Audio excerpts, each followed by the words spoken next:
So in today's session, we will be looking at point of care 3D printing. So what exactly is 3D printing? So here in 3D printing, what happens is you have a 3D CAD file, which can be in literally any 3D virtual format. You have to convert that to standard tessellation language, which is the STL file format. After that, you will have to slice it into multiple layers. So whatever object you have to cut it into multiple layers, and then each layer will be printed on top of the next. So what happens in the case of CT scans or MRI data, you already have them as layers, so you don't have to slice them into layers. You just place the layers over each other and you print them. And you finally have a final physical object. So what happens is sometimes this final physical object will have these steps, like you can see them here. These steps will be there and it will not be as smooth as you see the final object here. So in such a case, you need to do post-processing. Post-processing means other processes to ensure that this has the final form and fit that you need. So what is point of care 3D printing? Point of care 3D printing is when at the place, like at the hospital or someplace very close to it, you make the 3D printed object. So in the case of point of care 3D printing, you don't need to wait for days. So generally now what happens is wherever you need 3D printing, you send it to a person who has a 3D printer, a manufacturer who has a 3D printer, and then it gets 3D printed and then it comes back to the hospital or the clinic or wherever. So what happens is generally anywhere between 1 to 3 days is lost in this process. But when you have point of care 3D printing, for certain smaller parts, you can even get them printed in minutes, and in the case of larger parts, within hours, and you can use them almost instantaneously. So why do we need point of care 3D printing? It saves a considerable amount of time, especially in logistics where you have to send it, receive it, and then sometimes there will be some flaw, then you will not know what to do and things like that. If you're actually printing it at the point of care, it saves a considerable amount of time. It helps in better surgical planning. Like even if you have to plan for a surgery, which is within an hour or so, you can print a 3D printed model at the point of care. It helps patients make an informed decision, and it considerably saves logistic costs. Another thing is now in the case of imported 3D parts and things like that, we have to pay quite a bit for customs. So if you actually have point of care 3D printing, you can avoid that as well. So we will look at 6 scenarios where they've used point of care 3D printing. So the first one is for pre-operative planning. So when you want to see how something will fit, and when you want to plan for the surgery, you want to know what the condition is inside, you can make a 3D printed model like how it's seen in figure C here. This using point of care 3D printing for pre-operative planning, right now they use it extensively abroad. You can make the 3D printed model, you can even simulate the surgery, you can even make implants, you can customize the implants, make a variety of implants, 3D print them, check how the fit will be, and so on. The second one is customized surgical instruments. So in certain cases, you need a jig or a fixture to help you. For instance, here on the right, we have a scoliosis case where you will need to know in which angle to drill and where to place the drill. So generally, when we're going to be using it without a jig, we will have to rely on our own intuition. But on the other hand, when you have a jig, it's much simpler. And these jigs, like you can see here, where my mouse is on, they are extremely easy to print. You can print the jig in about 5 to 10 minutes. And the entire jig, the drilling jig, which is like about 20 to 30 pieces, you can have them manufactured in less than an hour. In fact, you can even like print multiple jigs at the same time and put them together. So what happens here is the cost will be saved. You will have better accuracy also. Similarly, in this one also. So you can print other customized surgical instruments. If you want a particular device of a particular dimension or a particular flexibility and so on, you can print them immediately with 3D printing. The third one is customized implants. Right now, we do have customized implants to some extent, but then generally what happens is right now they use more of implants where you have 2 or 3 different dimensions and you use what fits the patient best. So in the case of customized implants, based on an X-ray and the MRI and CT data of the patient, you can reconstruct the implant and you can make a customized implant suited to fit that patient. And in the case of metallic implants, it will take us a couple of hours, but that is significantly faster than outsourcing the 3D printing and getting it made. The fourth one is patient communication. So sometimes if you just explain to the patient what is wrong, they might not be able to understand. So in the case you have a 3D printed model, which is printed at the point of care, you can instantaneously show it to them, explain the procedures, they explain the treatment options that are available to them. And this will help them communicate better and more importantly, make an informed decision on the action that can be taken. And they will also generally feel more confident. The fifth one is customized assistive aids.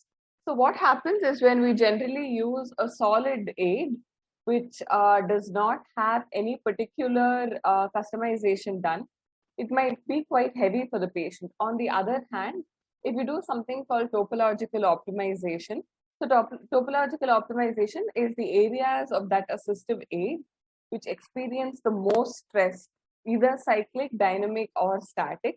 In those areas alone, we provide material.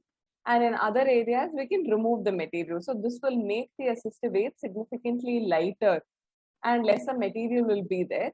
And it'll also look nicer. So in certain cases, what you can do is in the areas where you don't need material, you can remove them and make it in the form of a pattern or something like that and make it look really cool. And apart from that, what you can also do is in these custom assistive aids, whatever dimension you need, whatever material, if you want a composite which comprises multiple materials, you can also use that for the patient. The fifth one is bioprinting. This is something that is catching up a lot, and this is technologically viable, but then this is still not commercialized because people are still trying to conduct clinical trials and in-house testing to figure out the viability of bioprinted implants. So when, in the case of bioprinting, let's say that you decide to not 3D print it in the hospital, but you have an external agency where you get it 3D printed, the chances of it, like as it passes through multiple hands and it comes and reaches you, the chance of it getting contaminated or having issues are really high.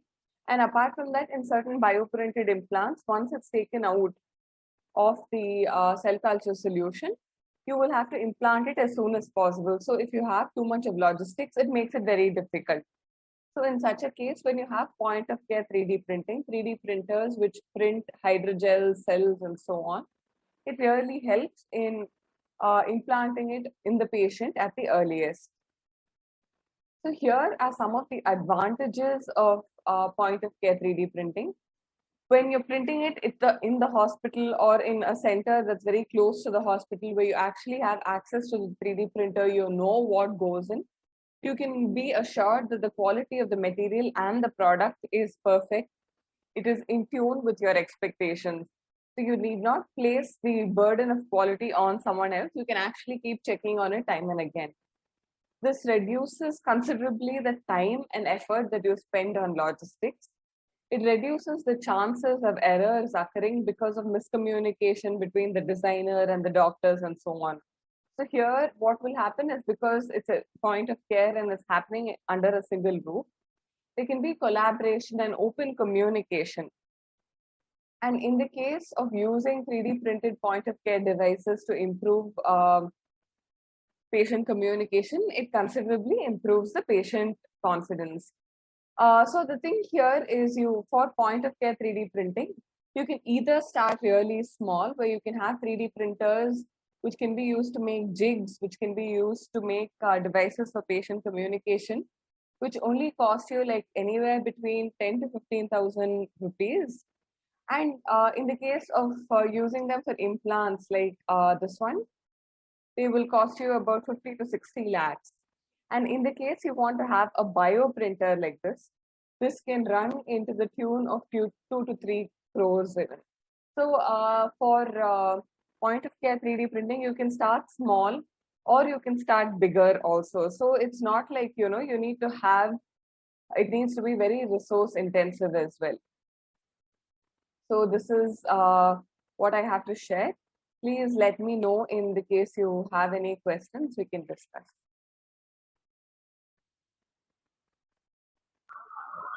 Thank you so much, ma'am. Participants, do we have any questions?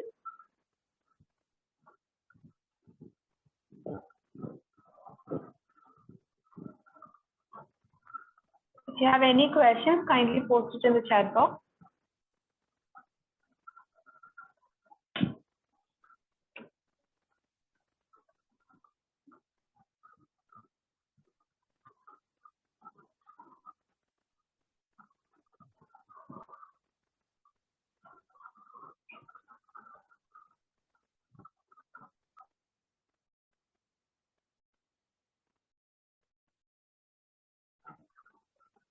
Looks like we don't have any, ma'am. Okay. Thank you so much, ma'am. Thank you for such a crisp and enlightening presentation. Thank you.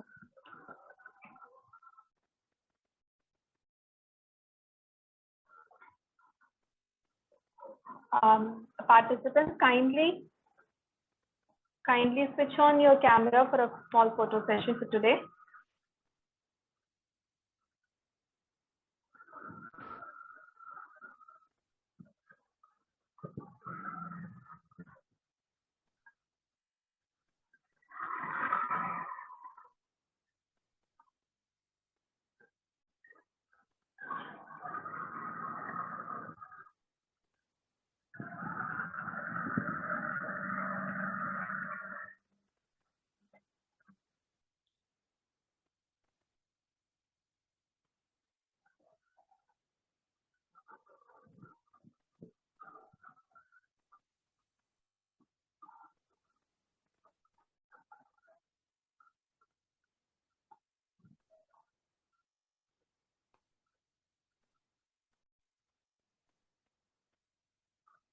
Thank you so much.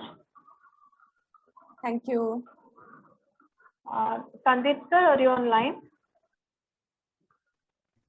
Yes, I am online. Sir, can we start the session now, or can we have a break for 10 minutes and start the session? Anything is okay. Okay, so let's start the session, sir.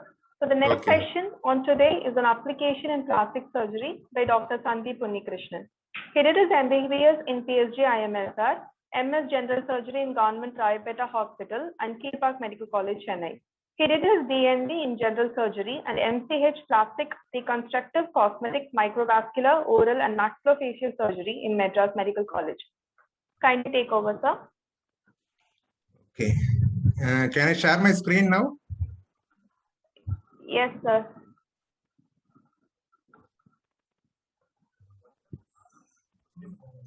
I think you should allow me to share my screen. Yes, sir. I allowed you. Can you try it again, sir? Okay. Yes, now it's possible.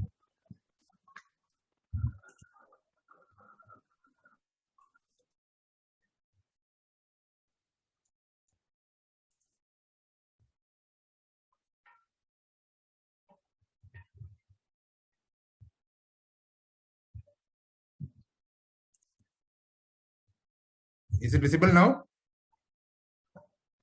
Madam, are you able to see my screen? Yes, sir. Able to see you.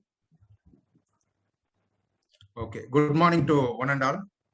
You have been hearing about various engineering concepts about CAD/CAM and various applications of this CAD/CAM in different fields of medicine over the past 3 days.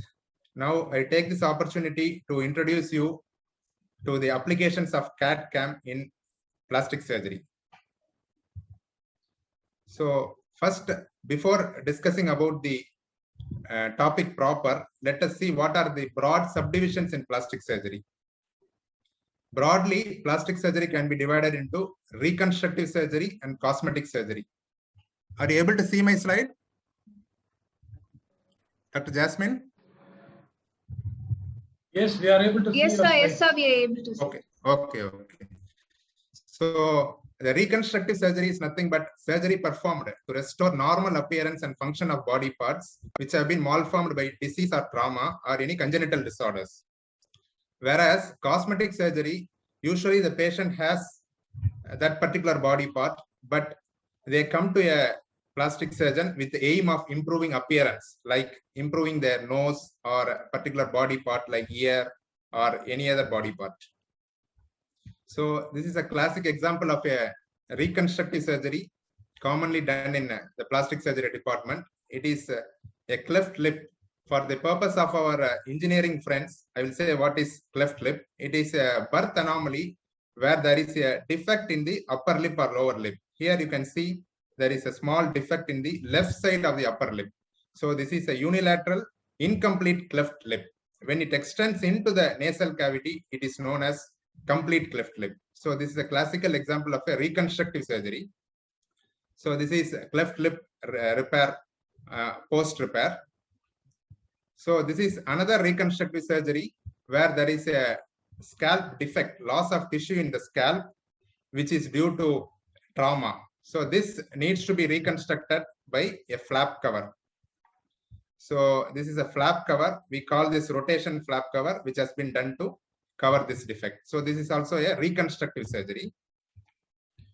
Coming to an example for cosmetic surgery, this patient has come to the surgeon for her to correct her appearance in the nose. She wants to correct the convexity in the nasal bridge and she wants the tip to be well defined. So surgery has been performed, which is known as rhinoplasty, where this convexity has been corrected into a concave manner and a very good projection has been given for the nasal tip. So this comes under the purview of cosmetic surgery. Now coming into the topic proper, the applications of CAD-CAM in plastic surgery.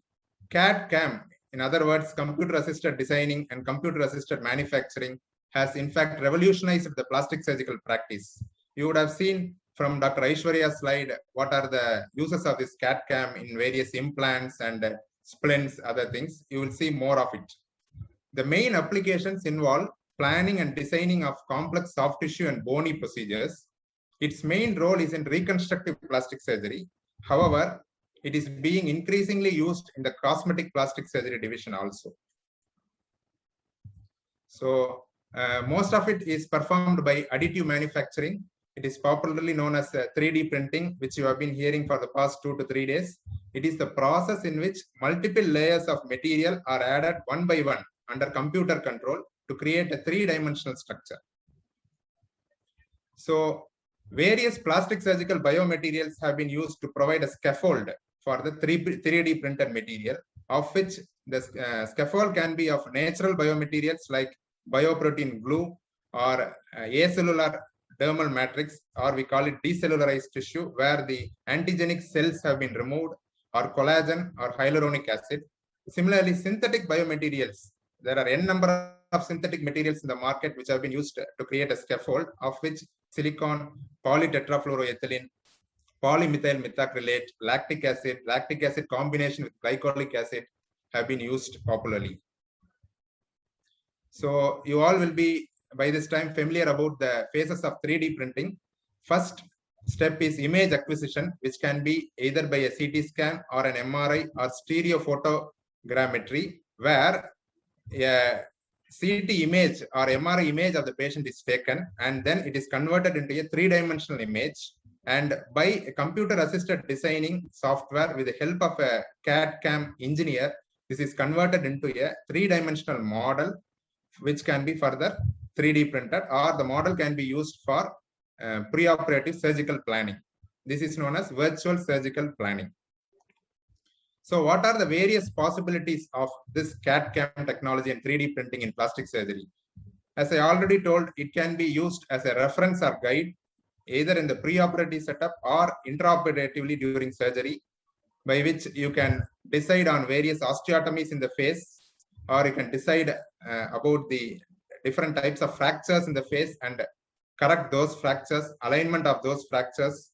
And it can also be used as an educational model for training the residents.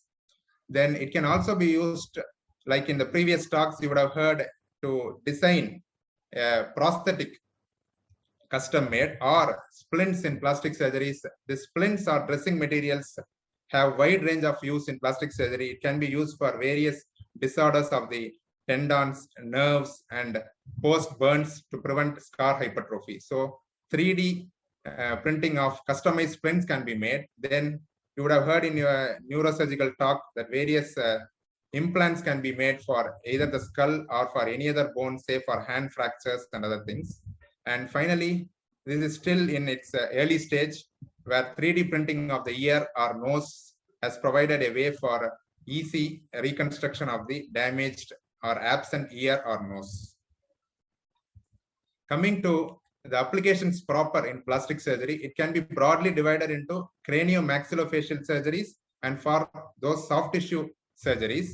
Among the cranio-maxillofacial surgeries, it includes cranial vault reconstruction, which has already been dealt by our neurosurgeon, Dr. Ramesh, in the term of cranioplasty. Then hypertelorism. Hypertelorism is nothing but it is the increased distance between both eyes. Otherwise, there is an increased distance between the medial canthus of both eyes, which will come in the future slides. Then this CAD-CAM also has its wide application in complex maxillofacial fractures. We call it panfacial fractures or fractures with severe displacement involving multiple bones of the face. It has its unique place in mandible reconstruction. Mandible is nothing but the lower jaw of our face.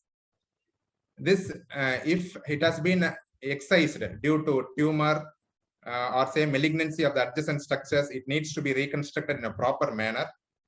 The details of which we will see in the coming slides. Then it is widely used in planning cranial modeling for craniosynostosis, which has also been dealt by our neurosurgeon.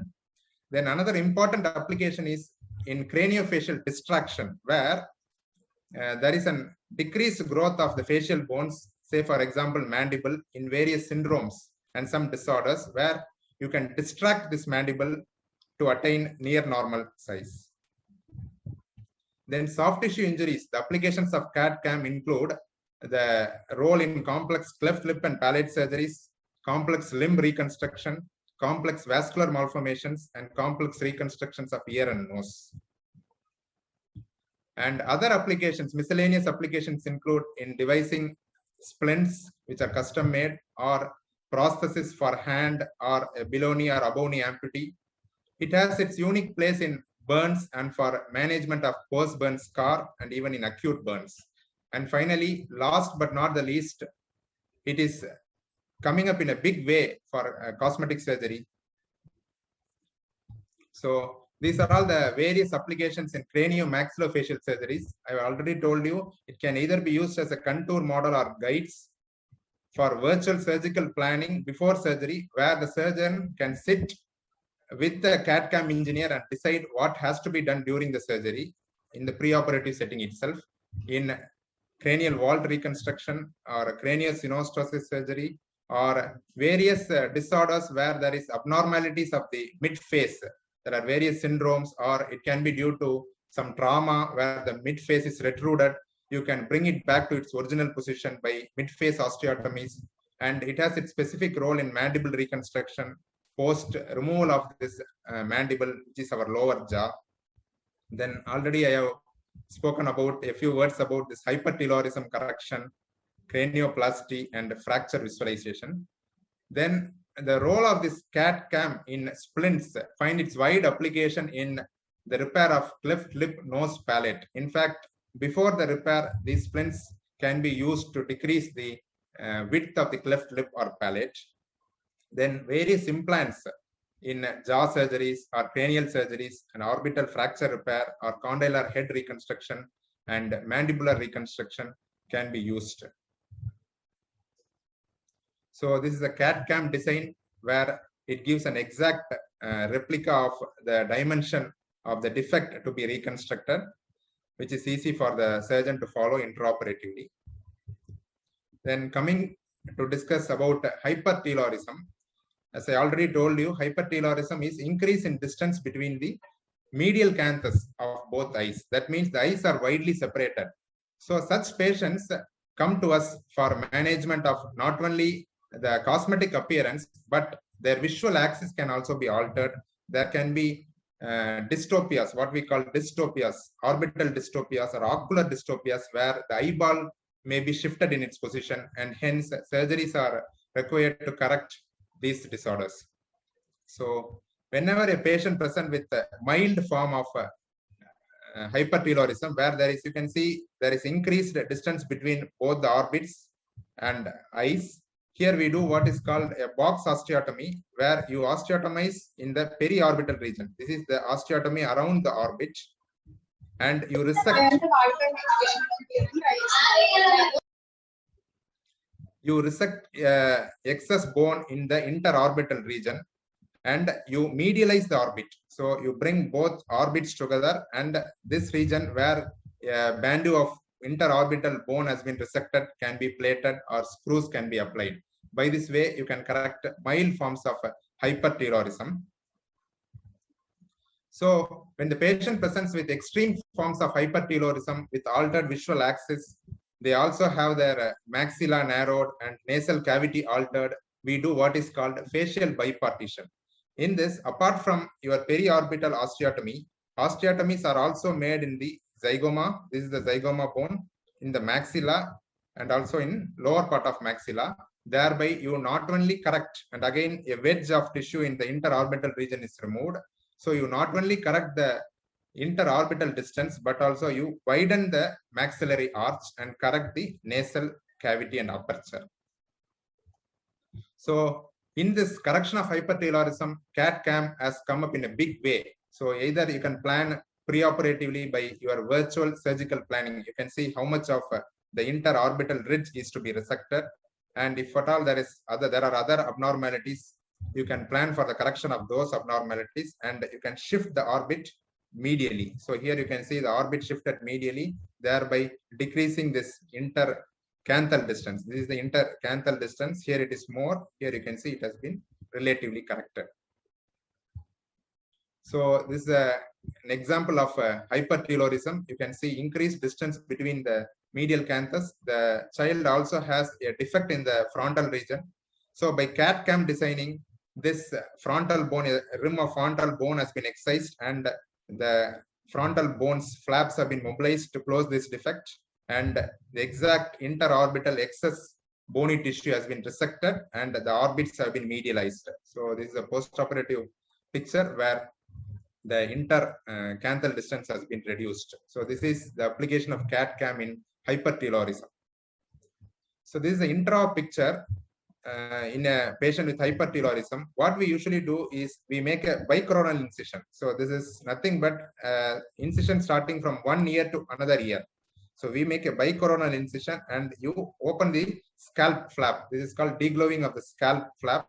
Then by your preoperative worked out virtual surgical planning, you know what is the portion of the interorbital ridge to be removed and how much to osteotomize and how to shift the orbits medially. So thereby you can give a reasonable appearance to the face of the patient. Coming to applications of this CAD-CAM in complex facial fractures. So this is a severely comminuted fracture of the mandible. So this is the mandible, which we call lower jaw commonly. This is the maxilla, which is our upper jaw. So in fractures of the mandible where it has been severely comminuted, this CAD-CAM model, this is a CAD-CAM model which has been reproduced in this patient with right-sided comminuted mandible fracture. With the help of this left-sided mandible, the right side mandible has been symmetrically reconstructed using CAD-CAM. So now you know what is the amount of plating to be done. This is a reconstruction plate, or you can even use some mini plates nowadays. So with the CAD-CAM model in hand, you can know how the mandible has to be reconstructed and what are the plates and screws required preoperatively. So coming to this is a pan-facial fracture where multiple parts of the face have been fractured. So in this, your CAD-CAM plays a vital role. You can see there is a disjunction of the frontozygomatic region, which usually we call it, it's a part of LIFO3 fracture. There is also associated fractures of the zygomatic maxillary complex. You can see multiple zygomatic maxillary fractures, and there is also a diastasis. We see a gap in the maxilla. So by virtual surgical planning, preoperatively, with the help of a CAD/CAM engineer, you can correct and align these fractures. See, this fracture has been aligned properly. This frontozygomatic diastasis has been corrected, and this maxillary gap has also been corrected by mobilization of the maxilla, and these fractures are corrected. So this is the use of virtual planning in panfacial fractures, and you can make various bandu, the frontal part and your orbitozygomatic portion. You can take models of various parts, and you will know whether a bone graft is needed. So this is if at all after correction, whether a bone graft will be needed. And after most of our maxillofacial surgeries, we use what is called intermaxillary fixation during surgery, and also for a period after surgery to ensure that patient has proper occlusion. That means the teeth has to sit properly, especially the molars. They have to be in their proper position. So you also know how to use the splint, where to apply the splint, and probably how long you have to use this intermaxillary fixation with your modeling. And these models can be taken to operation theater, and accordingly you can decide your fracture correction. So this is a patient who has come with extensive soft tissue injury and bony injuries of the face. You can see the entire nose has been crushed and degloved. You can see the CT scan of this patient showing a fracture of the zygomatico-maxillary complex. This is known as the vertical buttress of the face, which has to be reconstructed at any cost to ensure normal occlusion and also movement, mouth opening.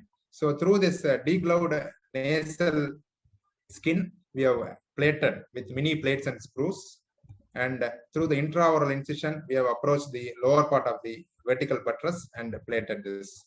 So this can be improved more with the advent of CAD/CAM. You can exactly decide where to place your implants and decide preoperatively and go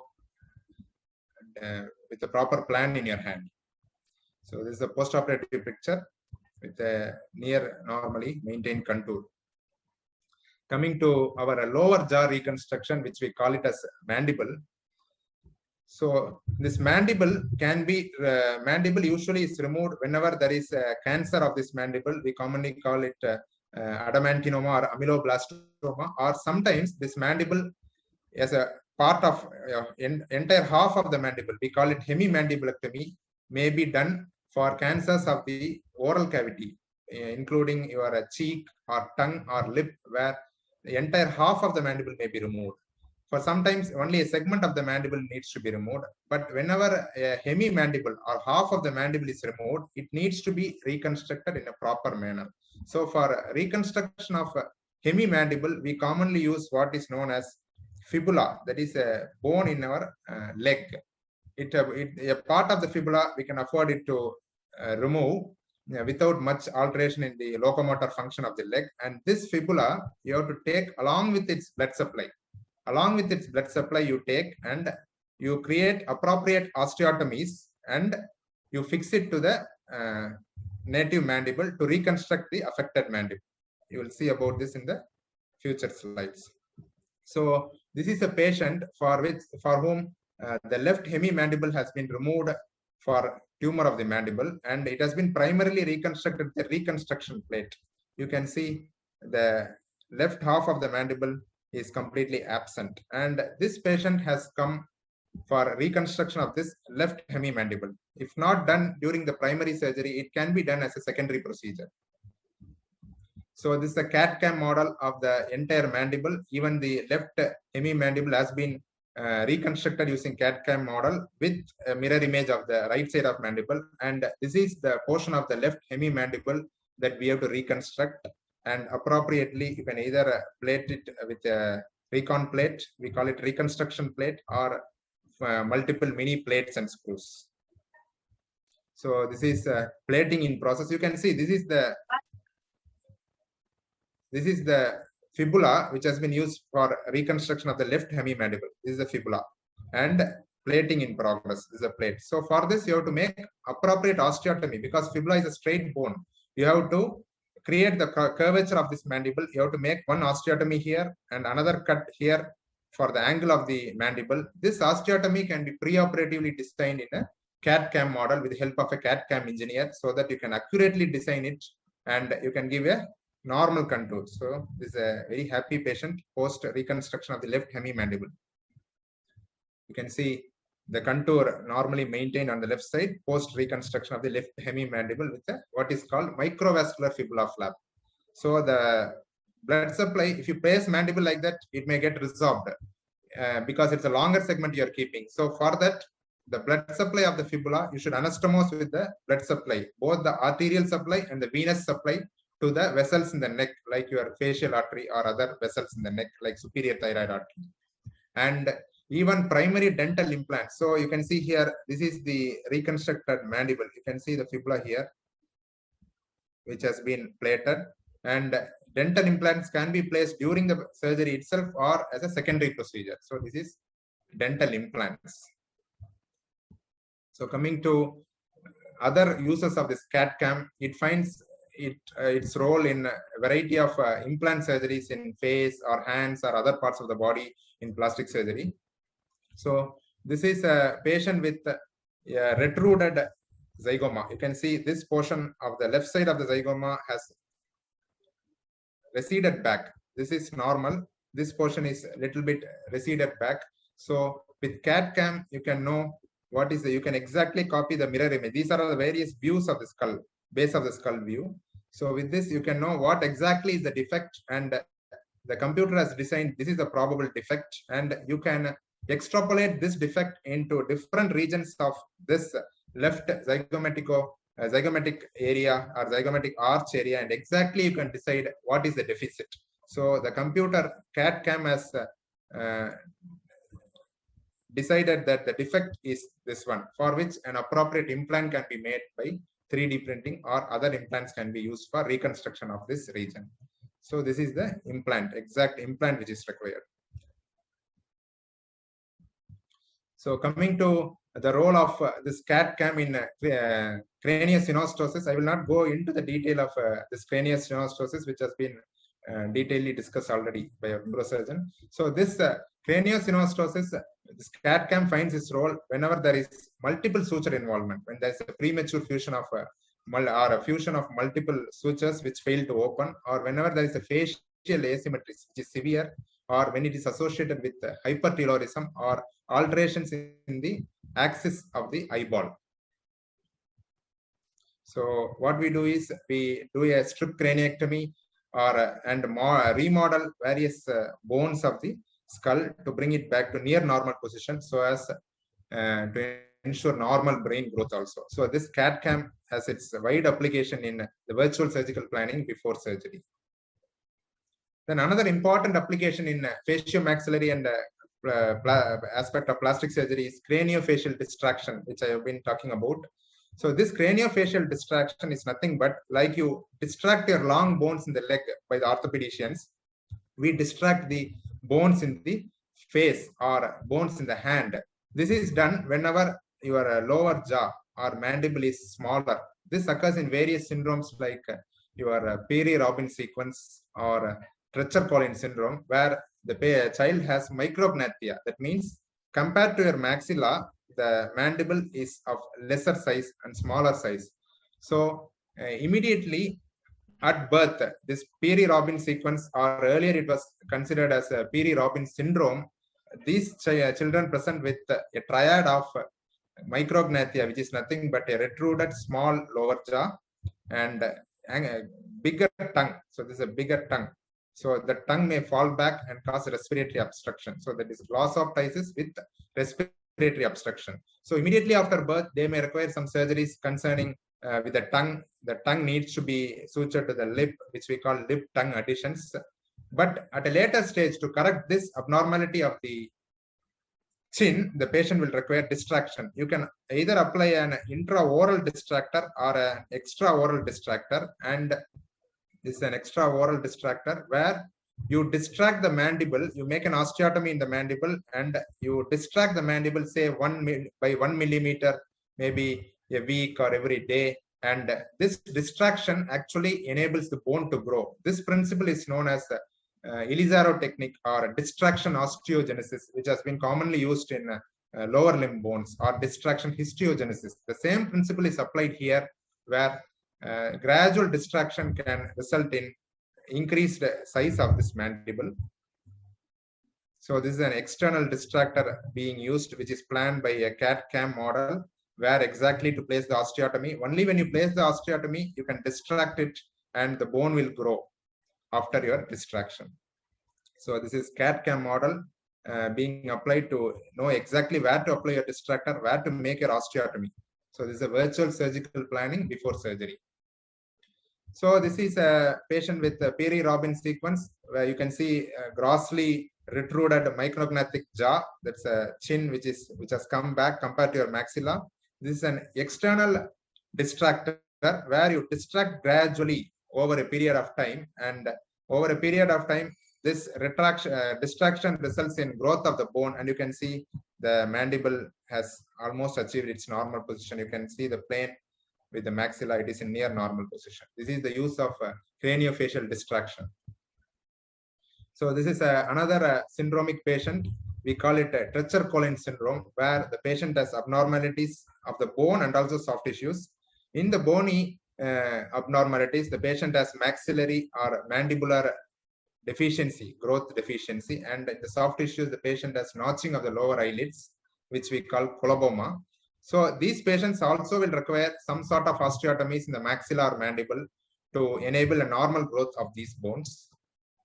So this is the CAD-CAM enabled designing, where you can lengthen the mandible. You can make an appropriate osteotomy. You can plan what is the exact osteotomy which is required and how much to lengthen. You can see this is the amount of lengthening achieved by CAD-CAM, which you can replicate in your surgery. And whether any chin, this is correction of the chin. We will see this in our later slides while we see cosmetic surgeries. You can also decide whether the patient will require, child will require chin correction. So this is CAD-CAM assisted lengthening of your mandible in Treacher-Collins syndrome. Coming to the role of CAD-CAM in soft tissues. So this CAD-CAM has definitely a role in the management of chronic non-healing ulcers. This is say for example in a diabetic or in a venous ulcer patient, a chronic non-healing ulcers where multiple grafts have failed. So our CAD-CAM or 3D printing designs exactly the your limb. It can replicate your limb and also the defect, by which you can plan the exact flap, and you can do a flap cover for this defect, or as dressing, biological dressing. This along with your scaffold, some biological scaffold, you can use stem cells, either adipose derived or your bone derived stem cells or your skin cells, to create a biological dressing. You can create a 3D printed dressing over which you can use a customized normal dressing. This definitely helps in the regenerative potential of the wound, which will heal very well. And another important application which is coming up in a big way is the role of computer assisted designing and computer assisted manufacture in diabetic foot.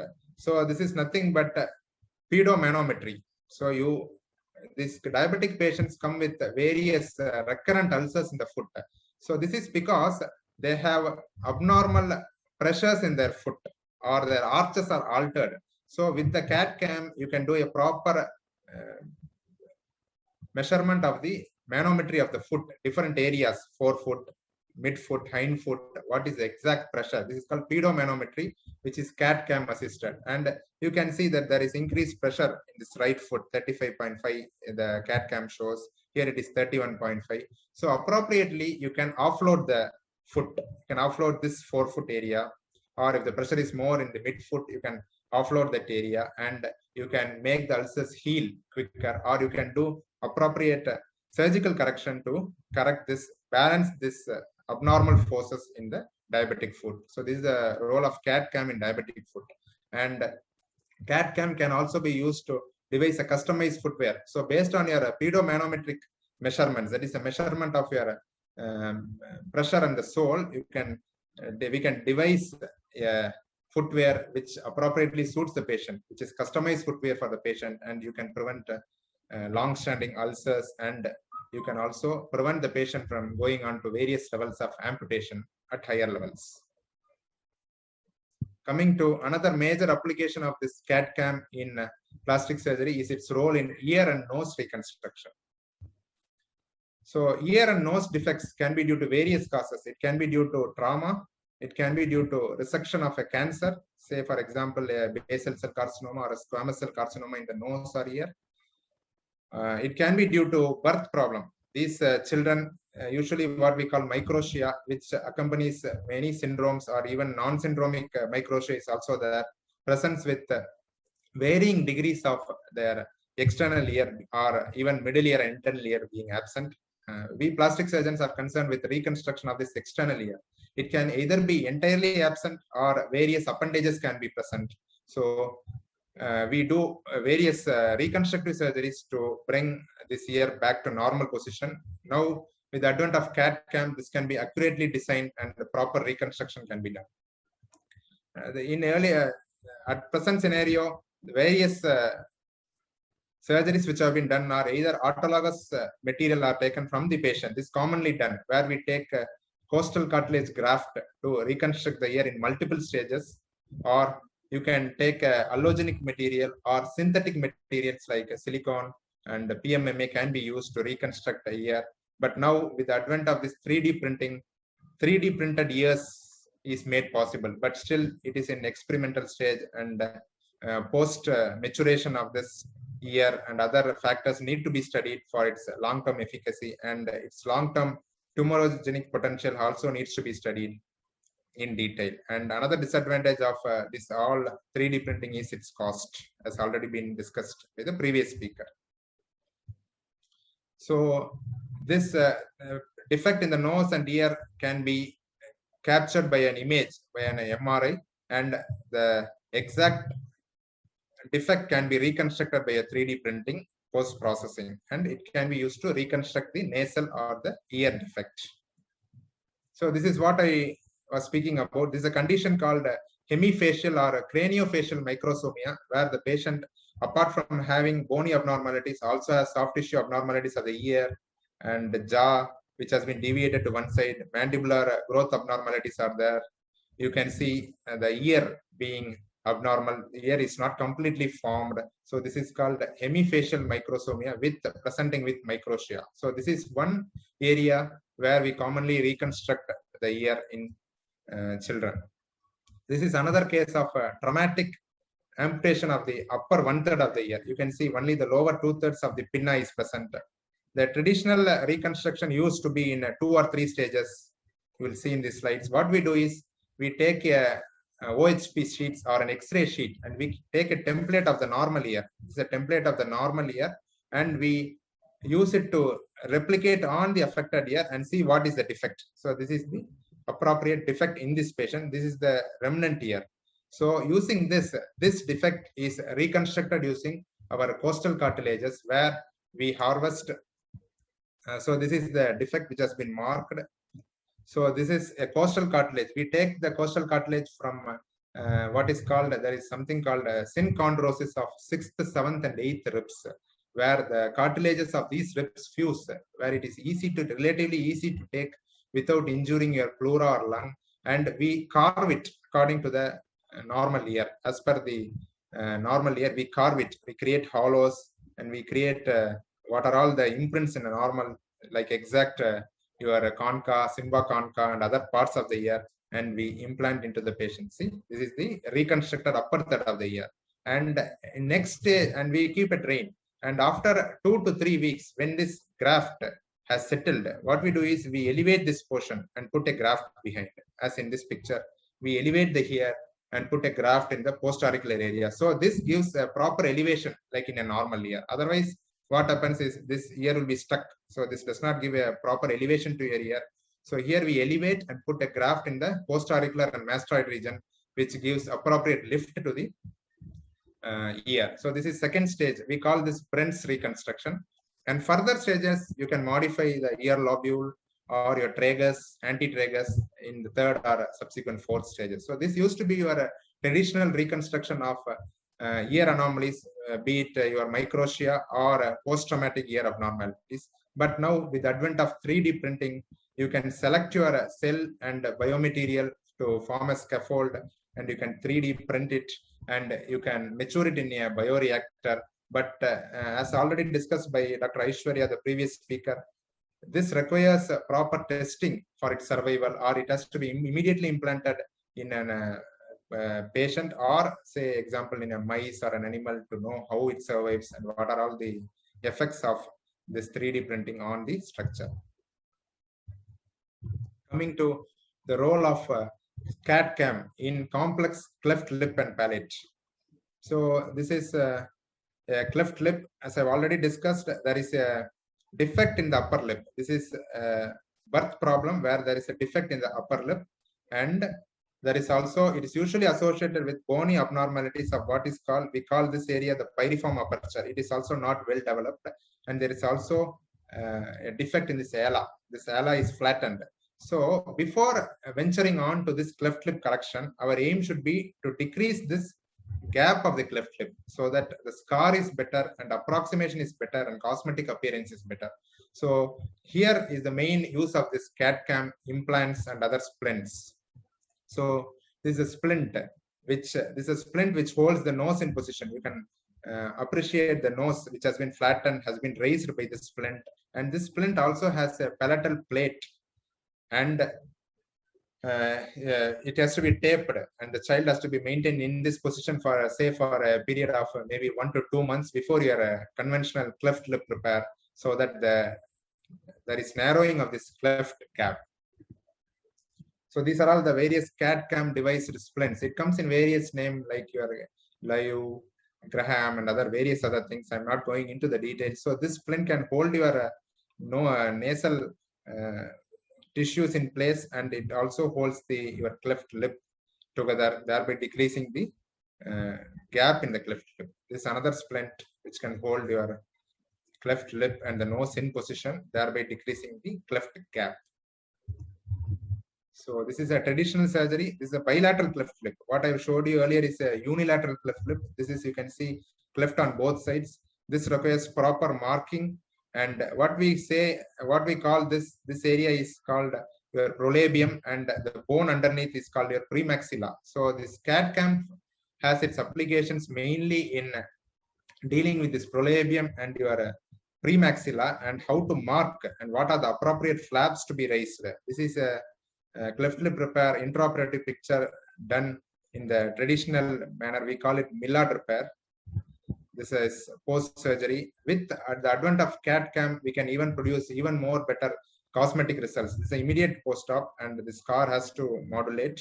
With the advent of CAD-CAM, you can even use this implants or splints in complex cleft lip and palate. See, this is a complex cleft lip where there is a what we call the protrusio maxilla, that is the portion what I call the prolabium and the premaxilla, that is the bone maxilla beneath this soft tissue is abnormally protruded, and it's a wide cleft.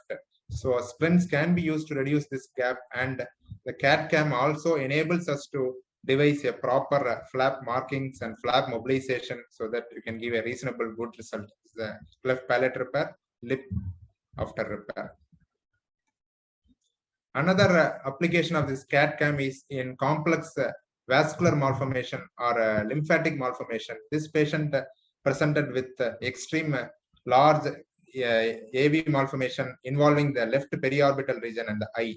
So here CAD-CAM has its application in deciding what are the tissues involved and what are the tissues that has to be resected, the extent of resection, and whether the orbital bones have to be osteotomized, or after resection, how will be the globe, or whether orbital floor has to be reconstructed. So these are the various techniques and various information you get from your CAD-CAM engineer preoperatively, and you can decide your surgery accordingly.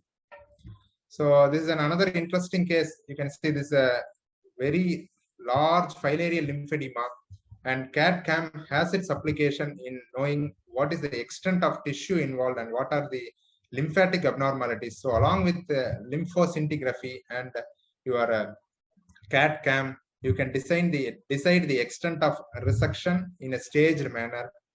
So this is the CAT CAM being applied, and you are along with the imaging, and you can know exactly where are the vessels, what are the lymphatics that are hypertrophied and tissues that are hypertrophied, and accordingly plan your surgery. So the role of this CAT CAM in soft tissues reconstruction in plastic surgery is relatively wide. Now coming to the role of CAT CAM and 3D printing in advanced prosthesis. So this is an above knee amputee where there is an advance, you can 3D print or customize your above knee amputation prosthesis where the patient can have near normal mobility like your normal limb in the knee, ankle, and even your toes.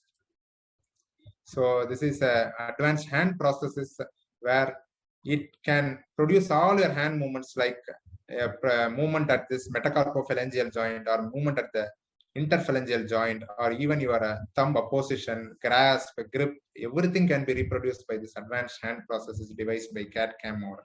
So the patient will be relatively happy rather than having just a wooden block of prosthesis which has been used traditionally, or rather going with their amputated fingers. Now coming to another important role of this CAT CAM in burns and post burns. So here is a patient with extensive thermal burns. This is a late presentation which has not been properly managed in the initial setting, and the patient presents with extreme degrees of post-burn contracture neck. We call this post-burn contracture, where the patient is not able to extend his neck, and this not only affect the neck or the cosmosis of the patient, but also the vision can also be affected, since the patient is not able to extend his neck, he is not able to maintain proper vision. So this needs to be reconstructed. And another thing, if this contracture is not released, the patient will not be fit for any other general anesthetic procedures, because without proper extension, any general anesthesia is difficult. In fact, during contracture release, this is a contracture release, and that area, this neck is relatively extended, and that contracted area put a skin graft. So this contracture release, in fact, this has to be facilitated to the anesthetist by, you can inject some tumescent solution and release a little bit before they can put an endotracheal tube for a general anesthesia. Then you can release the remaining contractures in the neck. But another important, this is a tracheostomy tube placed post-operatively so that the patient does not have any breathing difficulty. And what we used to do is, this has to be prevented from undergoing recontracture, because even any graft has a phenomena called secondary contracture where it shrinks, and it can again result in contracture of the neck. That will be even more severe than the primary post-burn scar contracture. So what we traditionally used to do is give a hard collar to the neck. Immediately after surgery, we put the patient on a hard collar and place them in a hyperextended position in the bed. So this prevents recontracture of the neck. But now with advances using CAT CAM, the customized splint for the neck can be made. This not only prevents recontracture of the neck, but also has some effect on the scar and can decrease the rate of hypertrophic or a keloidal scar in these post-burn scar. So this is a custom-made splint which can be used to maintain the neck in extension or some hyperextension. Along with that, it can give some compression to the scar. And another major use of this 3D printing is in acute burns. Suppose a patient has, say, 40-degree burns involving both the lower limbs. What we do in severe second-degree deep or third-degree burns where deeper areas of skin are involved is, we take skin graft. We remove that burnt area when the patient is stabilized. Then we place that skin graft from the thigh on the burnt area to heal that burns. But if both the lower limbs or other areas from where we can take a graft has been involved by burns, we are left with no other option. Now what we do is, we can take this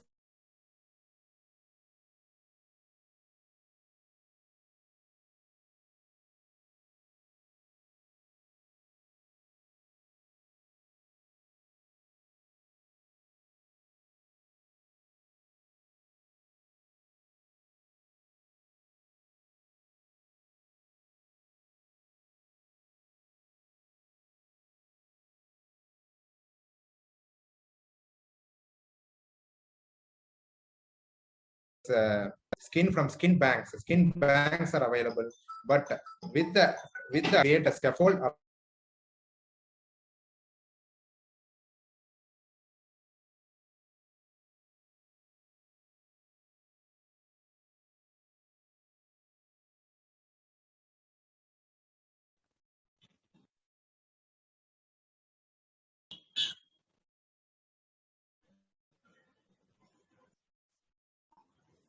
Your screen sharing is lost.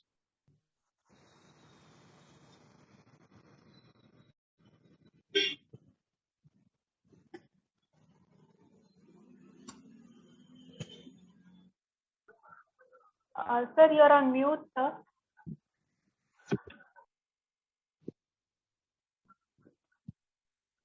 Sir, kindly unmute yourself, sir.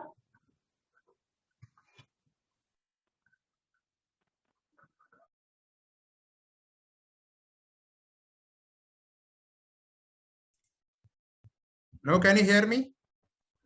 Yes, sir, we can hear you, but the screen is not shared, sir. I will just share my screen again. Sure. Just a moment.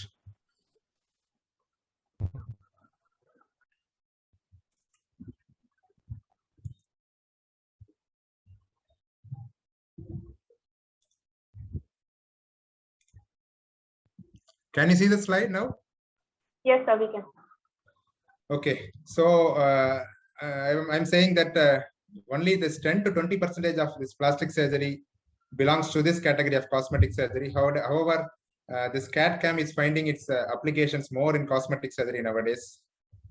So earlier, whenever a patient comes to a plastic surgeon for correction of his nose or an ear for cosmetic purposes, they usually bring their photographs and say, this portion of the nose is not proper. I should require a correction of this ala or bridge of the nose. And they may sometimes show magazine clips where they will have some unrealistic expectations. They may say that they want a nose like their favorite cine actors or some models, or they will show, or even the surgeon shows photos of previous patients, or they may show their friends' photos, or we can show a handheld mirror and we can ask them what is the correction needed for you.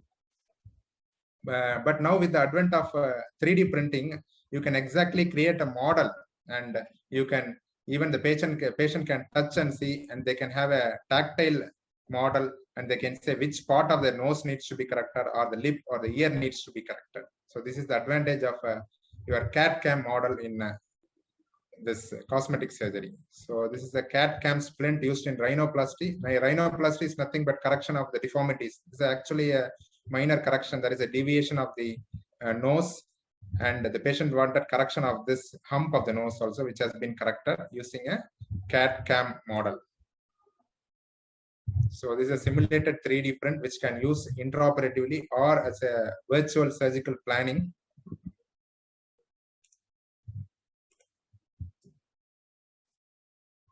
So this is before after picture. You can see the tip and the bridge of the nose corrected. Another important field in cosmetic surgery is your breast reconstruction, where the patient may come with asymmetry of the breast.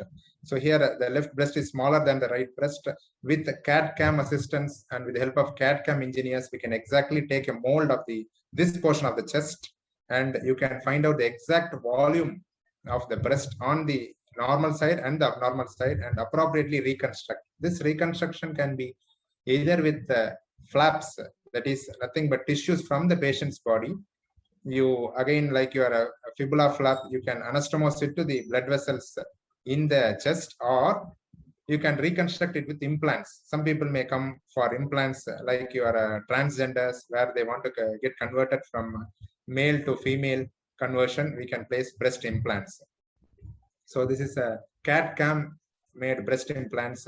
It can accurately say what is the projection. Some people may require high profile, that is a high projection breast. It can accurately say what is the measurement with the accurate standard deviation, and you can do your implant in a precise manner. This is another important application in cosmetic plastic surgery, where this patient has come with the complaint of protruding lower jaw or mandible. You can see this is called prognathism, where there is excessive protrusion of the lower jaw, and this mainly they come for cosmetic reasons or sometimes for abnormalities of their occlusion. The teeth doesn't sit properly, they are not able to chew properly. So this in traditional way, we used to take a lateral X-ray, which is called a lateral cephalogram, and assess various parameters and how much of the mandible needs to be corrected, whether the patient requires any associated maxilla correction. With the advent of, so this is a patient, you can see the post-operative picture. You can see this prognathism, so excessive protrusion being corrected in this patient. So this patient is having a near normal contour without much prognathism. Both the maxilla and the mandible are in the same planes. With the advent of so what surgery we do in this prognathism is bilateral sagittal split osteotomy. We say it BSSO, where we osteotomize in a sagittal fashion on both sides of the ramus, horizontal and vertical and horizontal ramus of your lower jaw is a mandible. And after protecting all the nerves that go through, then you can mobilize this fragment either back or forth.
Screen pitch.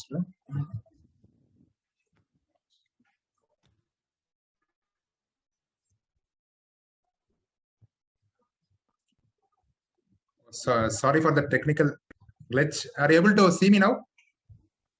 Yes, sir. We can see the screen also, sir. Okay. Sorry, I had some technical issues. No, sure, no problem. So this is a bilateral sagittal split osteotomy. You can see a split has been made in the ramus of the mandible, and you can mobilize the segments of your mandible to correct this prognathism. So this is BSSO. So this can now be done by your CAD/CAM, where you can exactly plan your osteotomy and how much of the mandible that has to be moved backward or forward. This is CAD/CAM assisted BSSO.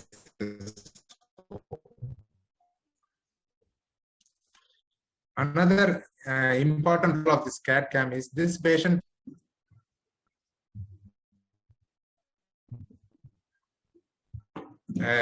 defect in the chin is abnormal, and by CAD/CAM you can correct this chin appropriately, a nice normal chin. This procedure is neoplasty. Coming to the future of CAD/CAM in plastic surgery. So I want to summarize by saying that CAD/CAM is here to stay in the field of plastic and reconstructive surgery.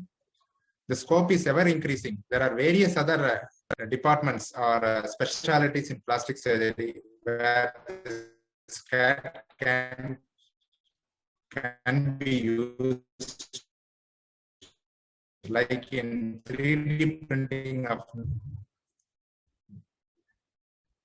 Any questions?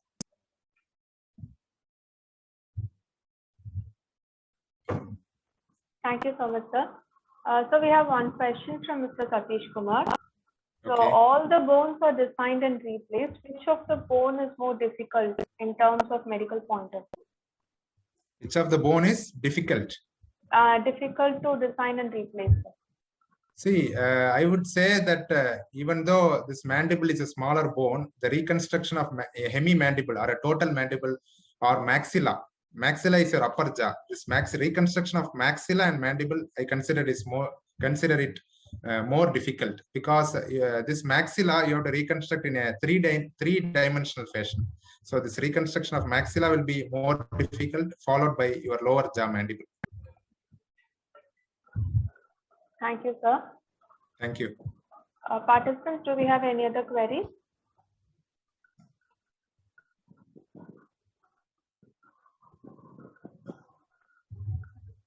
No, sir. Thank you so much, sir. So thanks for disseminating your brilliant session, sir. That was Thank an you. outstanding presentation. Thank you. Thank so you. much. Thank you. Thank you. Participants, we can now break for the morning session. Kindly log in at 1:30 for the last session for today by Dr. Y. Ravikumar. Thank you so much. Good afternoon, participants. The last session for today is on 3D printing in complex oral and maxillofacial surgeries by Dr. Y. Ravikumar. So kindly take over, sir.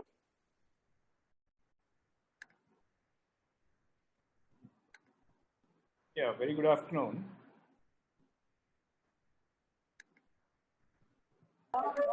Good afternoon, sir. Yeah. Is my screen visible to you?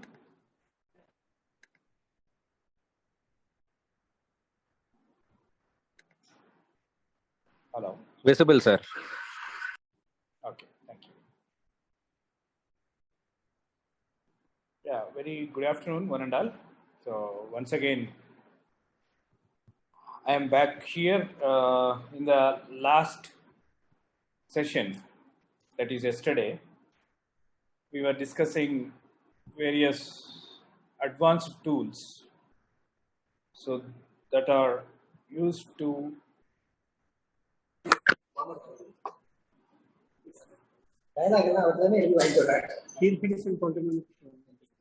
easy what's relatable. Surely these people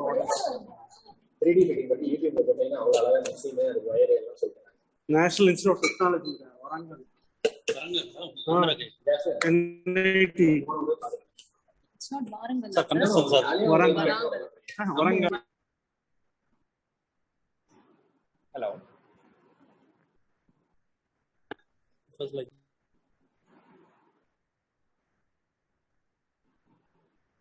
Last class, that is yesterday, we were discussing the various advanced tools for medical 3D printing applications. And during this session, we are going to see the live case studies, how these case studies, with the help of 3D printing technology,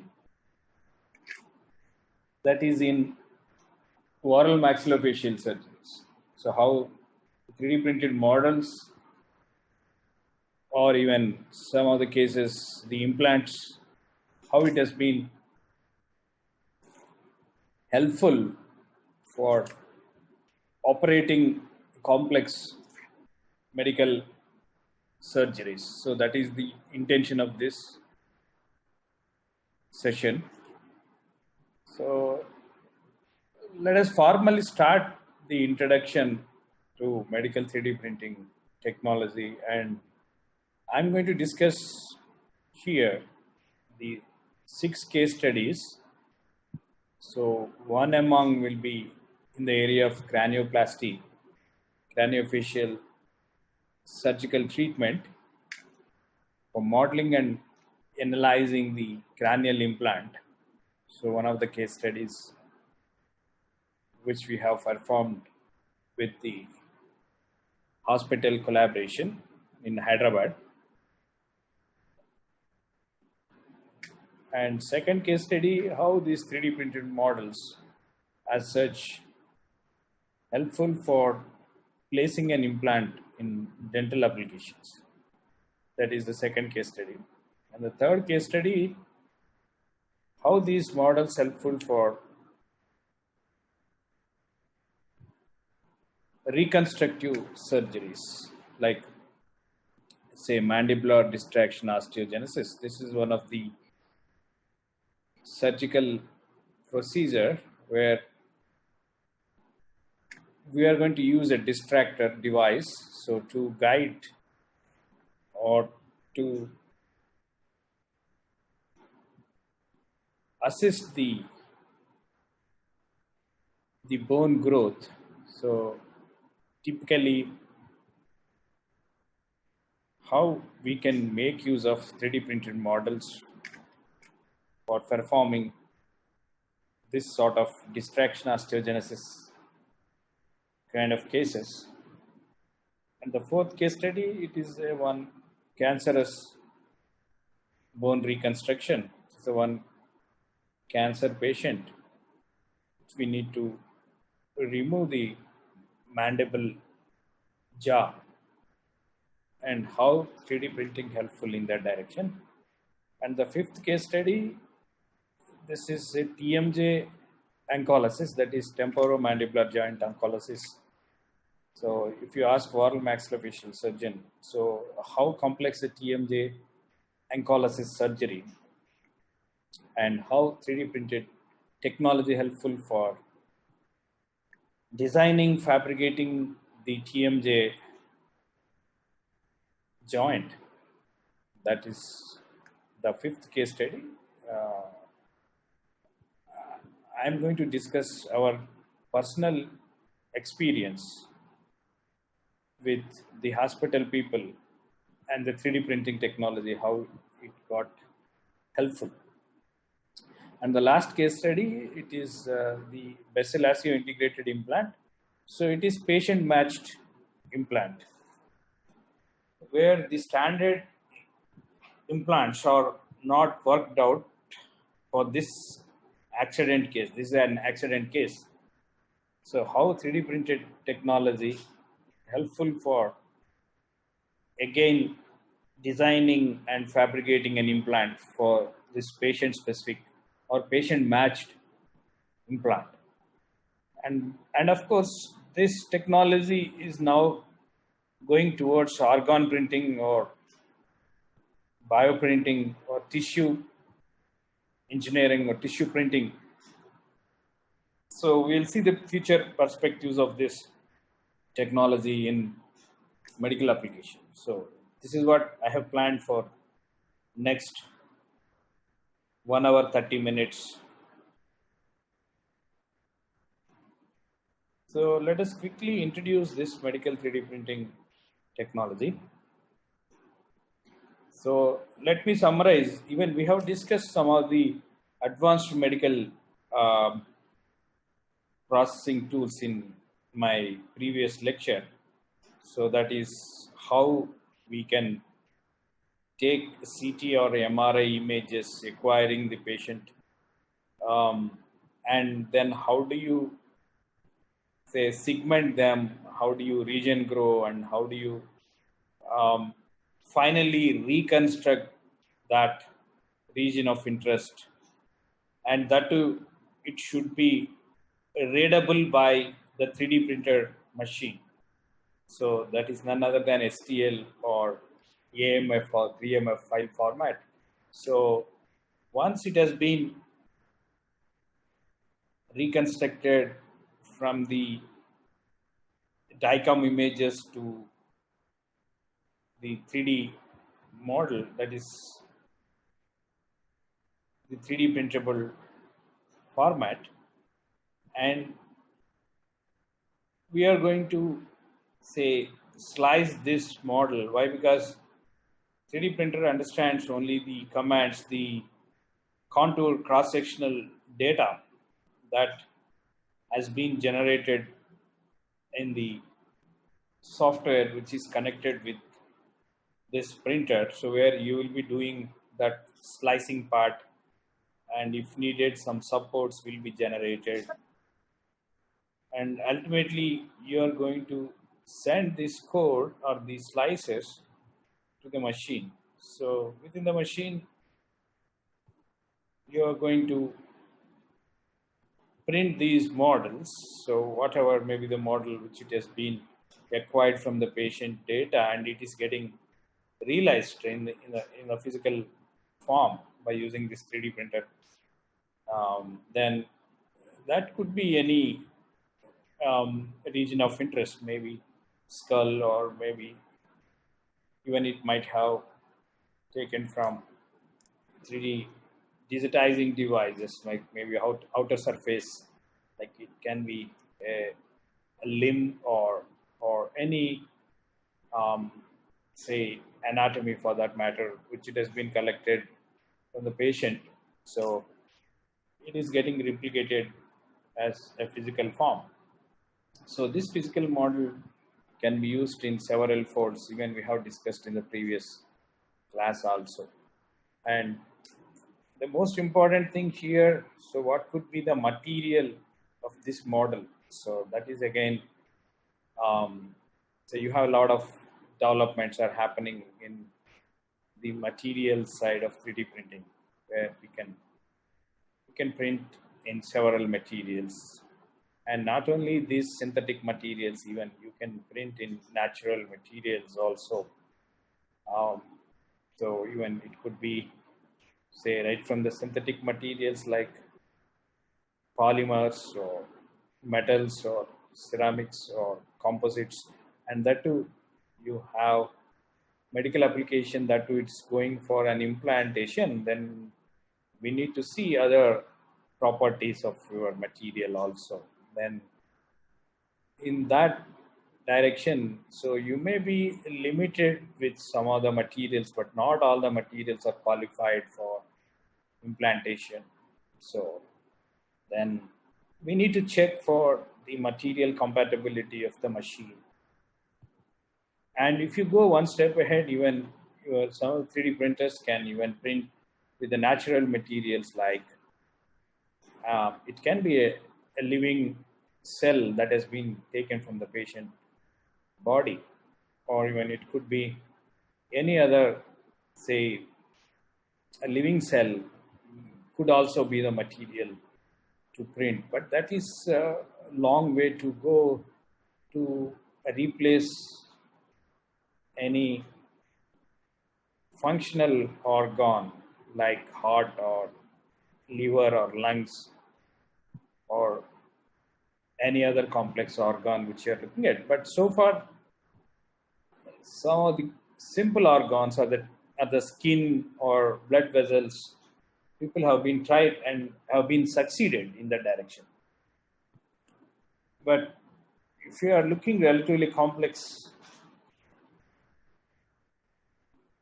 organs, so then which we need to face several challenges, and maybe it may take some time to prove this technology to print such kind of complex organs. So anyway, so this is a brief overview of your medical 3D printing applications, and as such the materials or the processes, 3D printing processes that that is for medical applications. So then even last class also we have discussed several applications of 3D printing in medical. So right, which you will be having orthopedic applications, right, from the total hip replacement, knee replacement, and so on, and joint replacement, and so on and so forth. But my talk will be basically revolving around these three areas, that is dental implantation, cranioplasty, and maxillofacial departments. So how this 3D printing technology helpful in terms of our experience making use of this 3D printing technology in these three areas. And of course, apart from this, even you may come across using 3D printing technology for biomedical devices, or even biosensors, fabricating biosensors or biomems devices, microfluidic devices for bioseparation or bioprocesses, and even augmented tangible molecular models or research and education purpose. Also, 3D printing is widely used to demonstrate or to educate or to make use of these models for an anatomy class or for a medical student, or even it could be for any education research applications. Of course, even which we may come across several complex surgeries in terms of conjoined twins or say oral maxillofacial, the facial reconstruction, or cranioplasty, where we need to design a cranial implant for patient-specific or finger joint, knee joint, or again maybe some oral maxillofacial or some prosthetics or orthopedic applications maybe, which we can make use of this technology. So there is a huge potential that should be tapped in this area. So with this overview of the applications, then we will focus onto the first case. So how the 3D printing technology, of course, in association with the modeling tools, the advanced modeling tools. So without advanced modeling tools, so you cannot directly make use of this 3D printing technology. Why? Because directly you cannot give the DICOM images to the 3D printer. So which we need to, in between, we need to use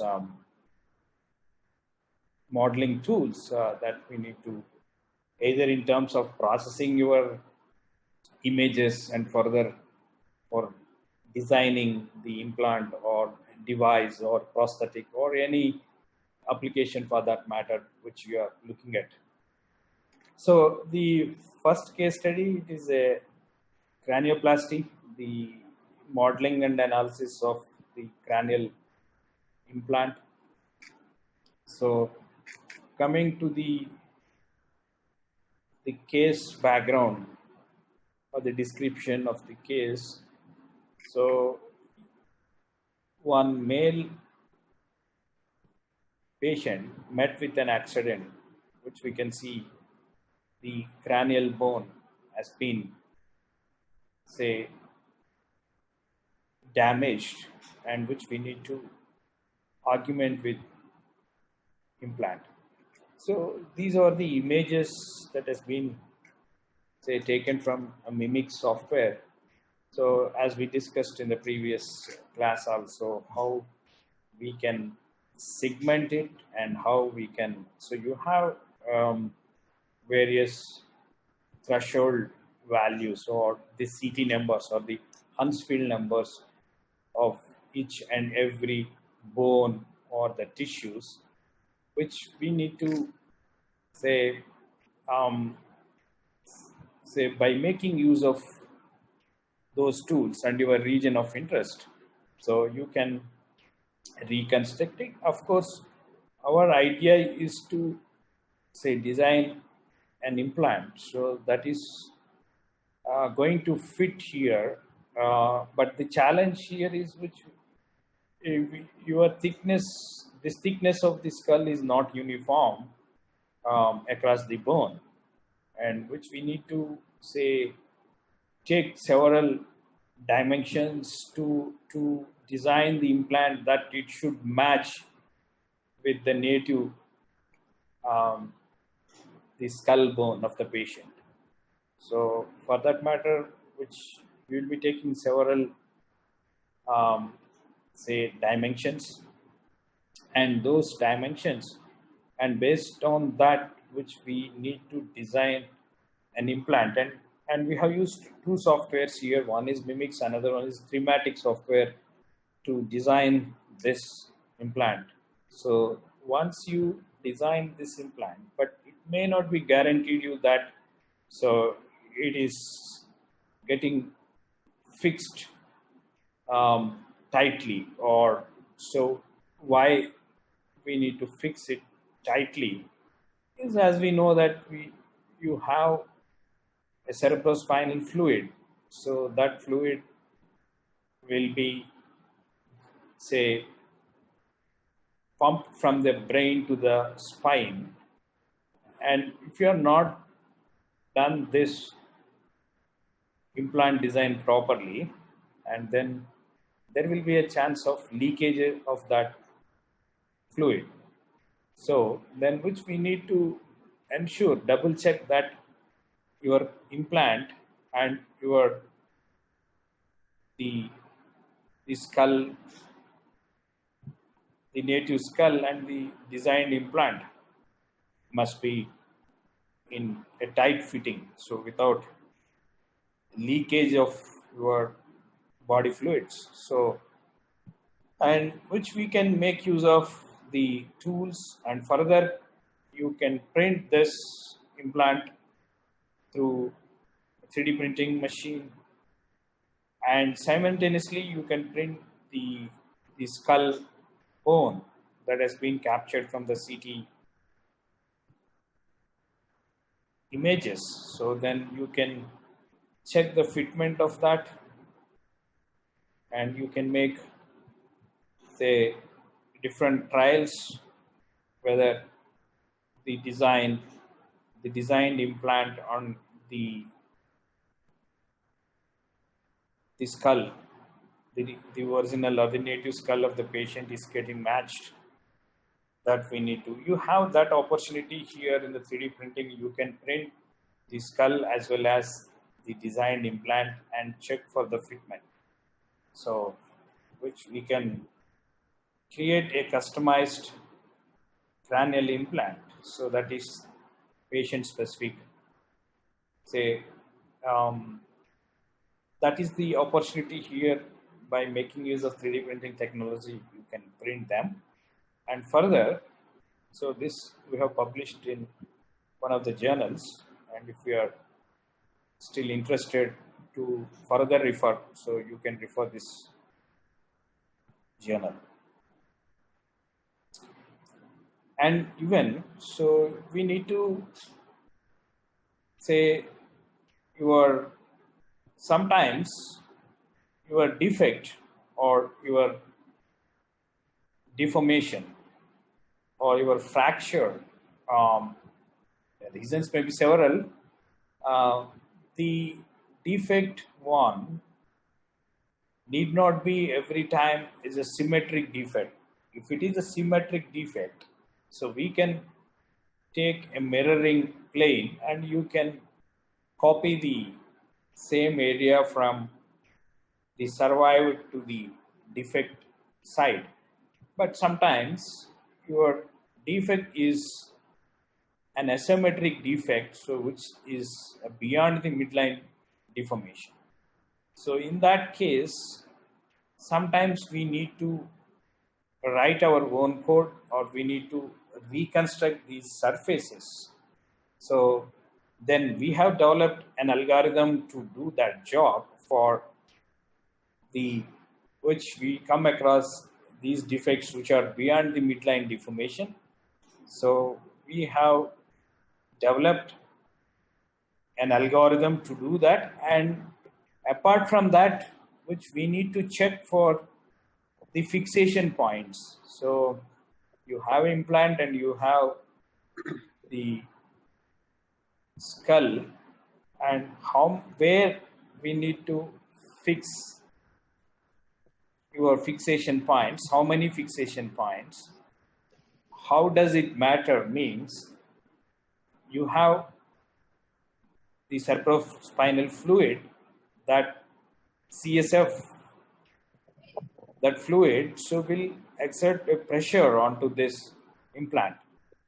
Sir, sorry for interrupting, sir. So only one small doubt. Please. Yeah, sir. What kind of modeling software and analysis software you are using, sir, for this analysis and modeling? Yes. So modeling software, as I already said, that is thematic software for modeling this. Thematic. Yes, thematic. CRIMAT. Three. Number 3. 1, 2, 3. Okay, sir. Thematic. MATIC. Okay, sir. Thematic software for modeling. Is there a specialist for human implants like that? Yes, that is from Materialize, Belgium. software that is as mimics software, thematic software. Both are developed from Materialize. Okay, sir. Yeah. Is there any pre method or the pre-mentioned or standard dimensions will be available for the general use? Yes. We can select. Yes, you are correct. You can have some landmarks also available from the software, so it will make our job simplified. Okay. And yeah. If you are going extra limit means it will show like that. It will, we cannot choose like that. Like that, the suggestions will be there. Yes. You are correct. Yeah. So And for analysis parts, sir? Analysis we have used ANSYS only. Okay. ANSYS mechanical APDL. Yeah. In workbench, then we can do also the mechanical APDL is better. Mechanical will be better only, but somewhere like which we need to have some medical material assignments, but you can get it from there also. Then we have used only ANSYS software for this. Yeah. Okay. In material point of view, we can choose elastic and inelastic like that, so Yes. that in Poisson ratios and all, maximum it will be more or less equal to 0.25 to 0.3. Correct. In that case, we can get exact material parameters and properties, so that unless the results are more or less equal to the real one, right? Yes. Yeah. Yeah. And the other thing is what kind of boundary condition you are using, sir, for this, especially for skull means or leg means, what kind of boundary conditions you have for ANSYS software analysis? That normally, what is the pressure that you will get in a normal condition, that body fluid pressure? So that, but right now I could not remember those values, but still, if you are interested, you can refer this journal actually. We have published this journal in Act of Bioengineering and Biomechanics in 2017. Yeah, just you can refer this article. So you can find that all boundary conditions and other information. Why? Because I could not remember, and that it is my student PhD work. But yeah, you can get it, all that information. You visit this the journal, and still if you are having any doubts, you can write me. So I will get it clarified by consulting my PhD scholar also. If not, I could not do it. So then I will get it done by consulting my student, right? So yeah. One of the major difficulty I'm facing is getting the data from patients from through the doc. Correct. Yeah, then we need to have a good collaboration with the hospital people, and yes, and then those boundary conditions should be, they are able to tell you, like say, that is basically a collaborative research. Definitely we need to seek help from the surgeons to get after this FDP, I think that the Chetnod will help me for doing those. Yes. Those things. Correct. Thank you, sir. Thank you so much. Yes. Yeah. Then similarly, which we need to check the deformations, everything we and then the materials. Then is another issue, as I said, like all the materials are not 3D printable. Like we have some limitations of the machines and the materials. So some of the materials can print only some of the 3D printers, but not all the materials could be printed on a single machine, single 3D printer. So then we have a polymer and we have metal facility also at NIT Warangal. So then we tried to take the polymers as one of the polymer is a peak, that is polyether ketone. So that is a biocompatible polymer, polymer, say thermoplastic, that is comes under thermoplastic, and then this could be done through an extrusion-based system. Say that's what we have considered. The first one is a PEEK as a polymer material, and another polymer material is PMMA, that is polymethyl methacrylate. It is another bio polymer, so which it can be proven by the FDA and other regulators to certified as the biocompatible material, which you can use it for the implantation purposes. And even titanium in the metal group, titanium 64 is the the titanium grade. So that is meant for the medical application. That's what we have considered that also. And we have find the equivalent stresses. The idea here is not to compare polymer and metal, but the idea here is like, say, whatever may be the facilities we have and whatever may be the materials, so that is going to be used for the medical implantation, especially then it should be the biocompatible and it should be certified by the concerned authorities. So then we consider those materials from the polymer as well as a metal group, and even which we need to say, coming to how do you design this say skull bone, right? Basically, if you see the skull bone, the skull bone is not a uniform so solid across the bone, but you can find a sort of a sandwich kind of a structure, which you can see from here also, where so you have the inner bone, maybe say around 0.8, 0.9 mm thickness, outer bone maybe around 0.5, 0.6 mm thickness, and in between you have a spongy kind of or a porous kind of structure. So the challenge here, how do you get, let's say, model this sort of porous structure? So basically, you have a unit cell. We have checked with the different configurations of these lattice structures, which you have, like we have come out with testing the different say unit cells for this, and the basic idea is to match the patient anatomy, right? So you have the patient's skull bone, and which it should mimic or which it should match the same structure as such here. So or at least to match the bone anatomy or bone structure of the patient thing. So that's what, which we need to design a porous structure or a lattice structure to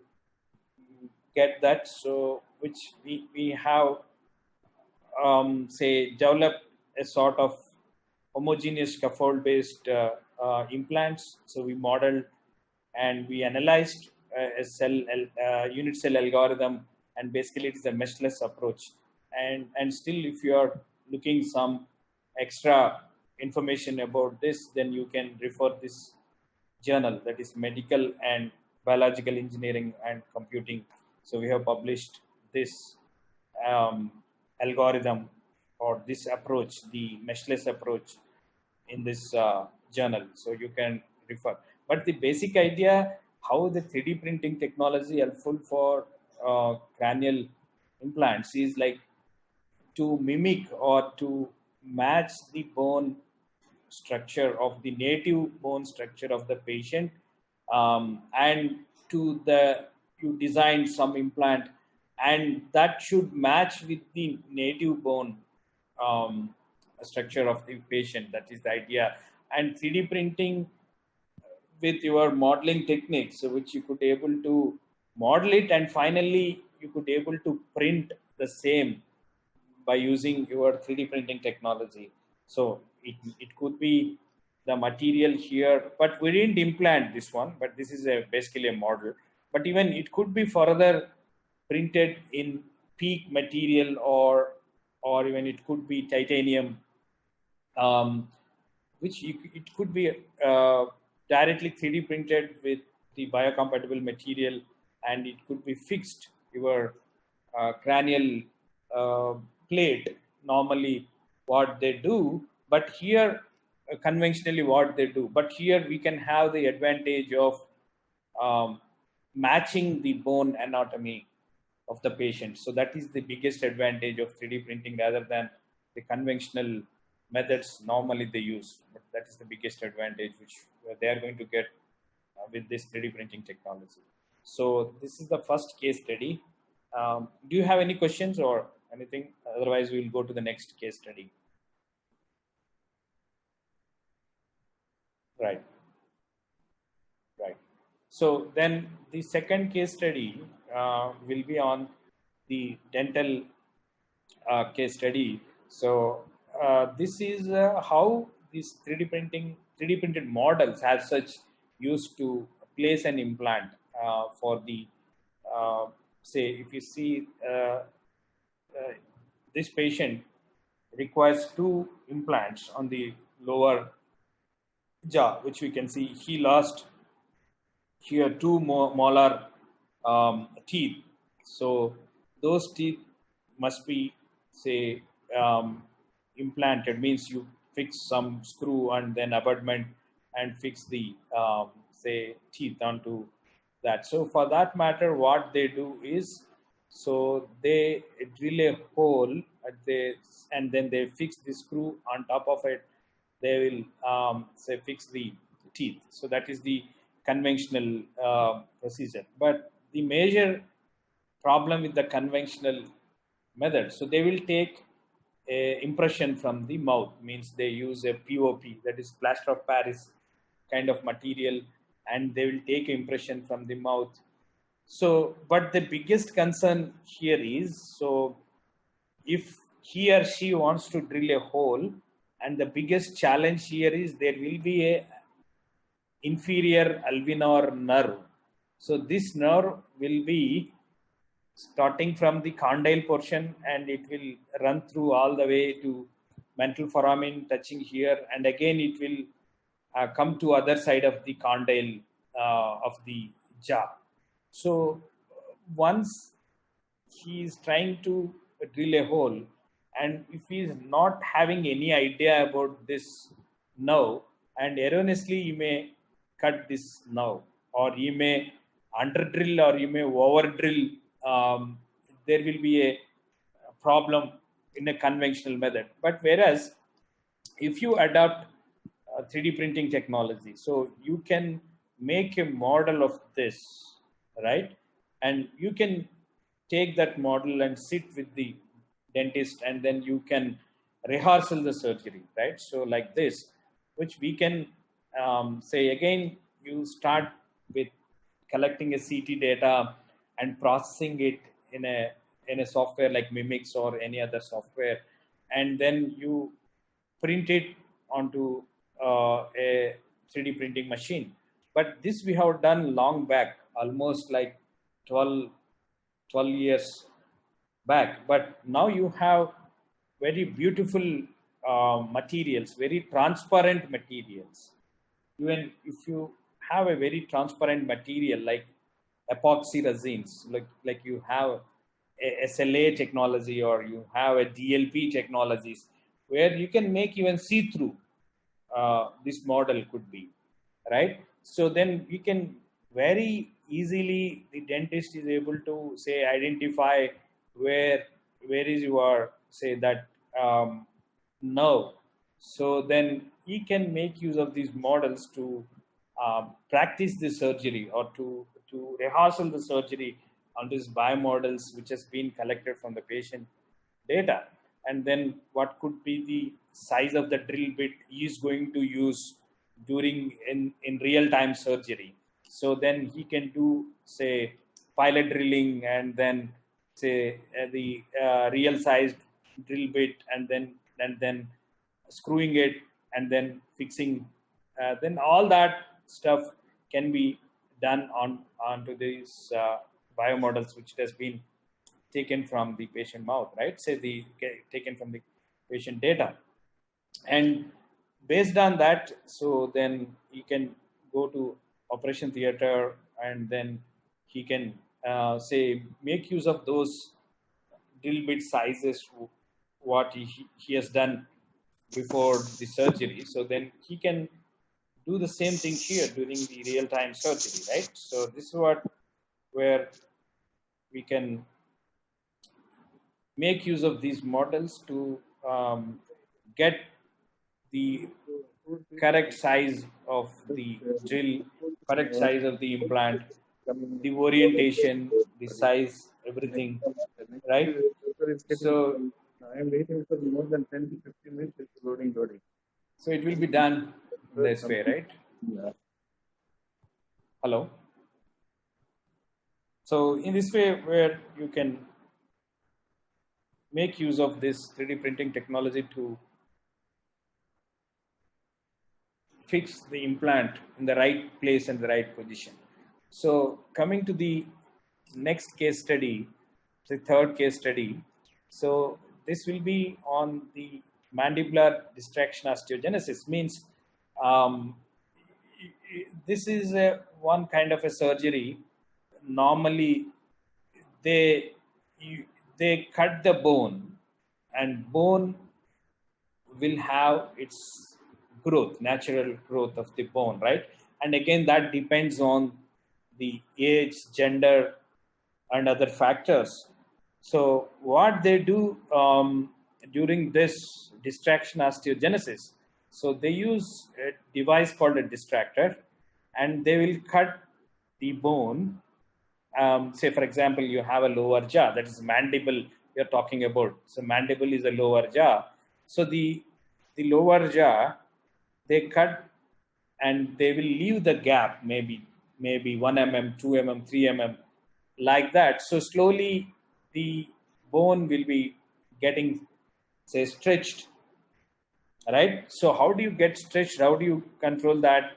You have a device called a distractor, and bone will be having its natural growth, and you will be guiding that growth through, say, how much length we need to stretch the bone, or how much we need to twist it. So all that thing will be controlled by this device called distractor.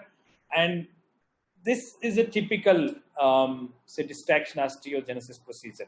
But how 3D printing is going to help in this surgical procedure, right? So here, which we can see,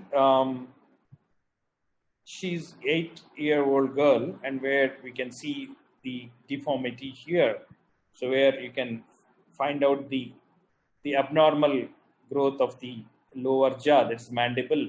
So because of that abnormal growth, which we can see the asymmetricity in the face, right?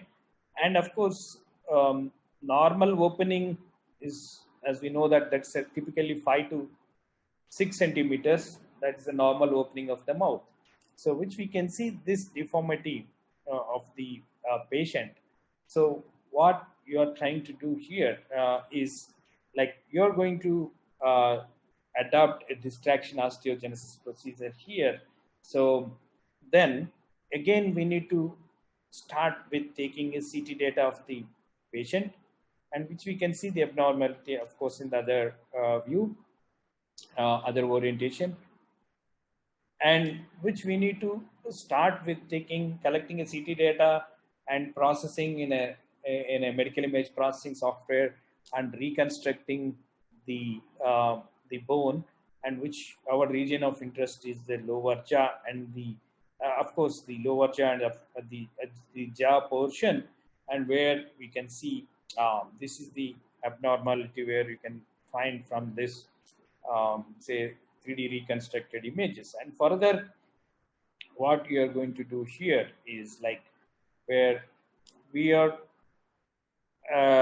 you will be, say, cutting and leaving this bone gap, and you have this distractor, right? This is the device which it has been fixed here, right? And then slowly you're stretching forward this bone with the help of this. There is a screw, which you can see there is a screw kind of distractor. Even it could be an internal, right now it may be the internal distractor. Sometimes it may be external distractor, and depending on the condition of the patient, or even you may use internal or external distractors. And once you can make use of the distractor, and then slowly the patient himself or herself can rotate this screw, and with the rotation of say one revolution, so typically it may be advancing 1 mm or so, that may be per day. So depends on the patient, say whether it should be stretched 10 mm or 12 mm or whatever it is, based on the condition of the patient, how much we need to stretch forward this bone. So those kind of things can be calculated based on this patient specific data. So where you can 3D print the model that has been collected from the patient mouth. So this is the model which we can see now.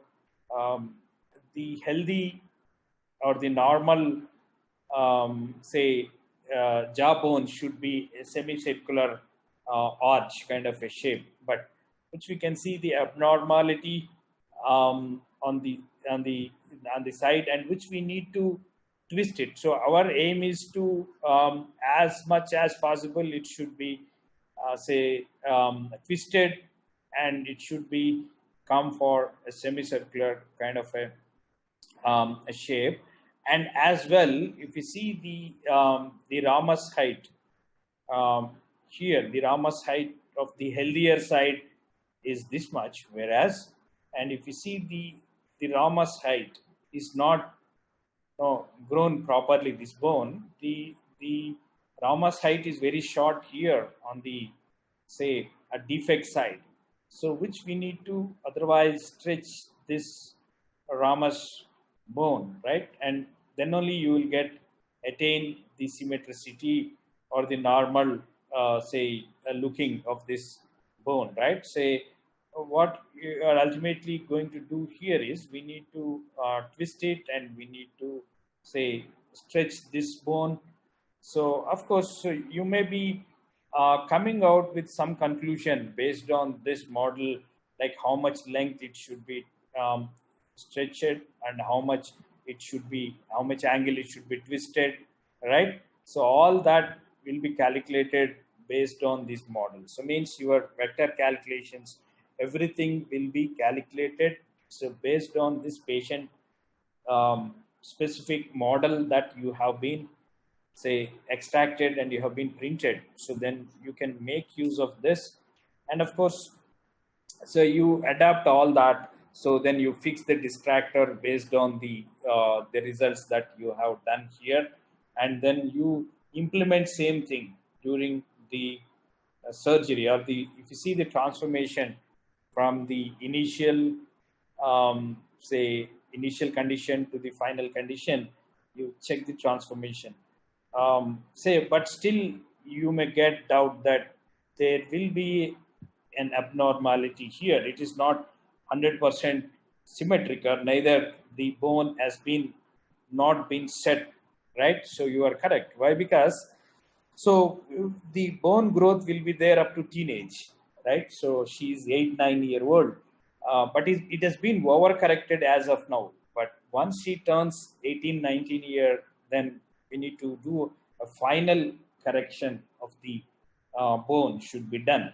So in this way, which your 3D printing technology can help to devise or to design a device like this, and further making use of these models for calculation purpose of your twisting, strengthening, how much stretch we need to do the bone. So those things will be very well calculated, very accurately calculated than the conventionally what they do by seeing the images, or say, then it may be quite handy for the surgeons to make use of these 3D printed models in this way. So this is the third case study which we have performed.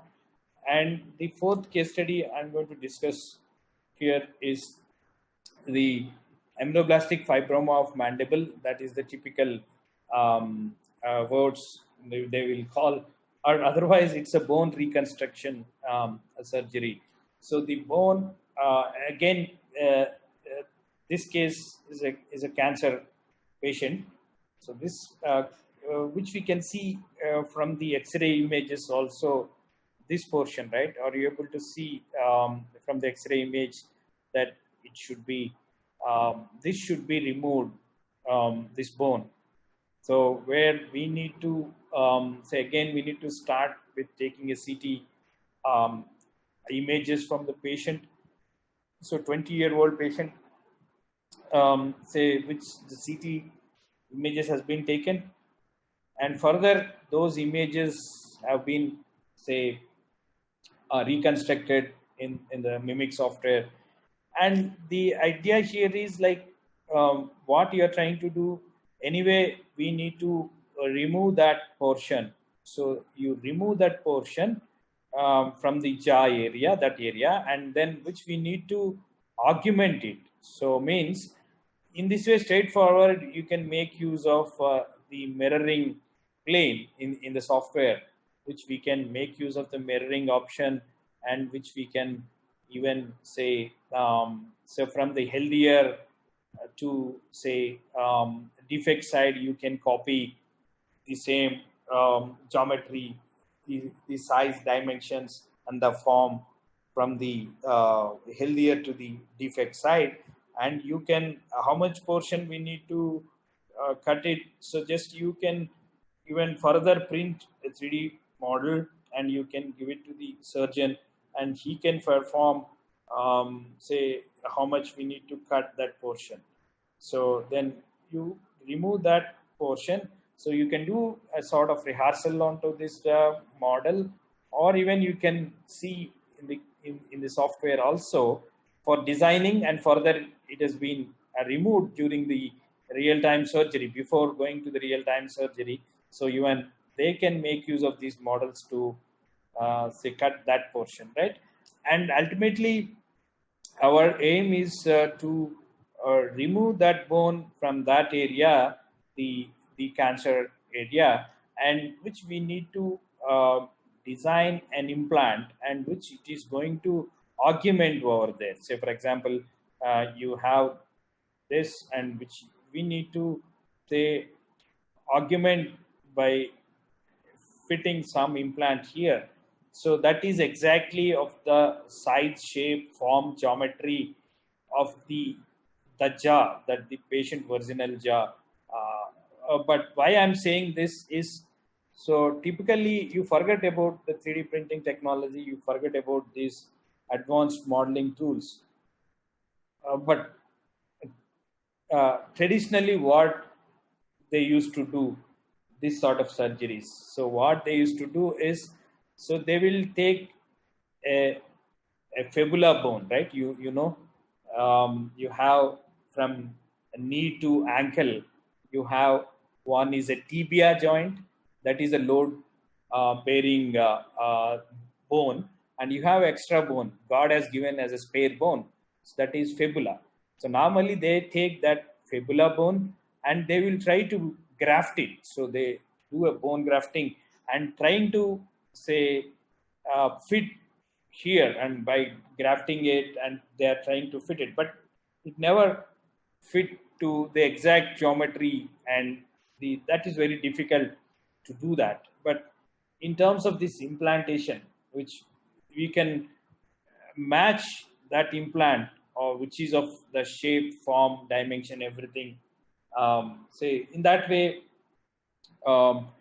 the 3D printing is quite helpful, right? So in that way, which we started working out, but I will tell you the story why where we have stuck up anyway. So then that is the idea, like where we will be say modeling. We have modeled this, and further we have printed. This is going to be the implant. For example, it is a prototype of the implant which we printed, which we designed on the software, and further we have printed in a polymer based 3D printing machine. So, and even further we have printed in metal also by adopting a lattice structure. So as we know that the lattice structure, once you adapt. So it will be, say, instead of the solid structure over there, which we can say design a lattice structure. So this lattice structure, the idea here is to have two functions. So one could be the lightweighting of the implant, and another could be to have an osseointegration. So, or rather than which you have the say native bone and the implant. So you have put a foreign body here, and you have the native bone. And how these two getting married means how the compatibility, or the how your osseointegration, how it is getting happened between these two. And of course, if it is a sort of solid, so instead of a solid, even you can make a lattice structure like this. So it will increase the what you call your, say, tissue formation, which the tissue should be formed very easily if it is of a lattice structure. So then that is another reason why people are going with the lattice structured say design rather than a solid design like this. So which we tried and everything is ready, but we are trying to implant it. But we came to know that there will be several procedural things which we need to get the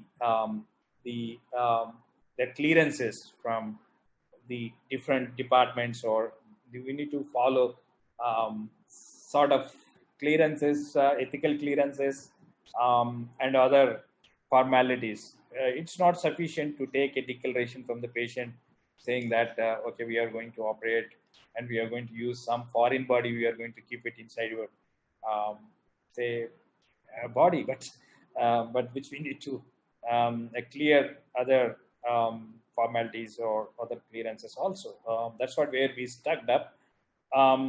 That is our initial, the first experience or first attempt rather than which we need to do it. But at least what we could, what we have done here is like we have supplied these models at least for them to say make use of this the plates, steel plates, to make use of for a conventional or traditional surgery what they do normally.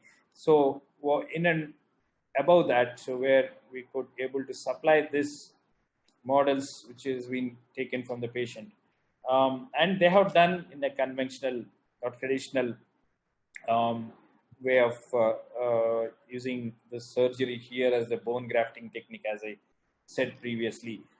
So, but the problem here is, even so, this is the post-operative surgery where you can see the plates and where we can see the thing. But the thing here is they have again approached us that so this was not a successful surgery. Why? Because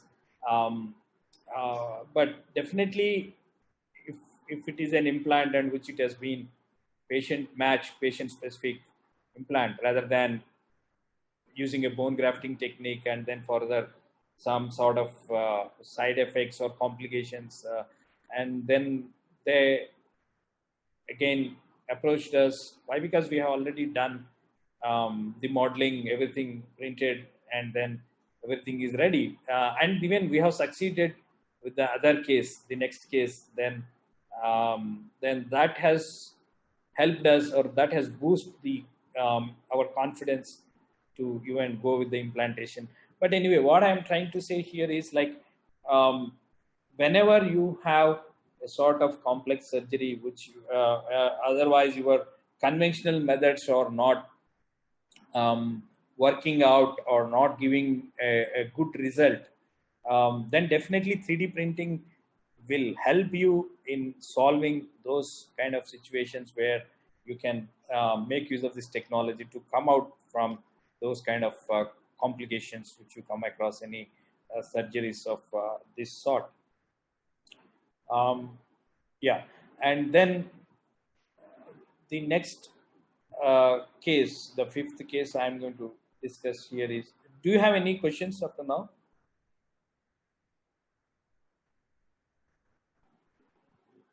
Okay.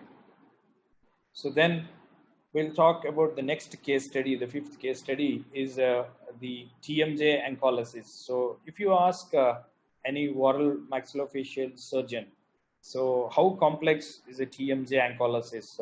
Now basically, TMJ is a joint which it will join our lower jaw and upper jaw, where it will form a joint. So which it should be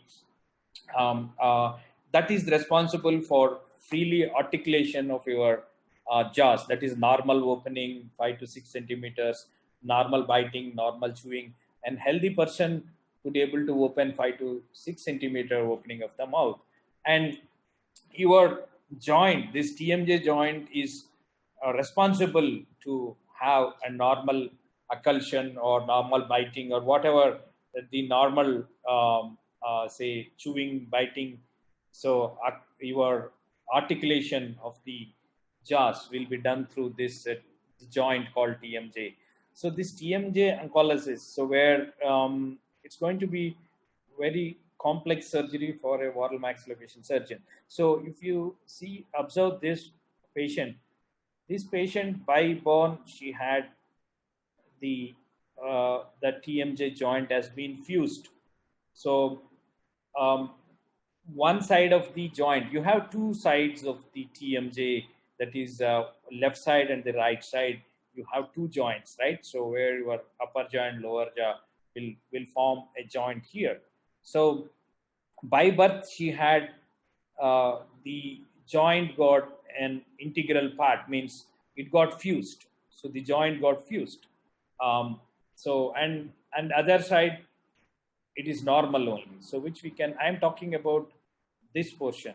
If you see this portion, so where this portion could be, so it got fused. But whereas if you see the other side, so which it is free, means which it is so because of this fusion of one-sided the TMJ joint, she could not open her mouth say properly. So normal opening anyway she could not attain. The 5 centimeters is impossible to why? Because one got fused, and by birth, now she is 20-year-old, but by birth she had such a problem, and she used to take say the solids, and she used to manage those sort of things. But the idea here is to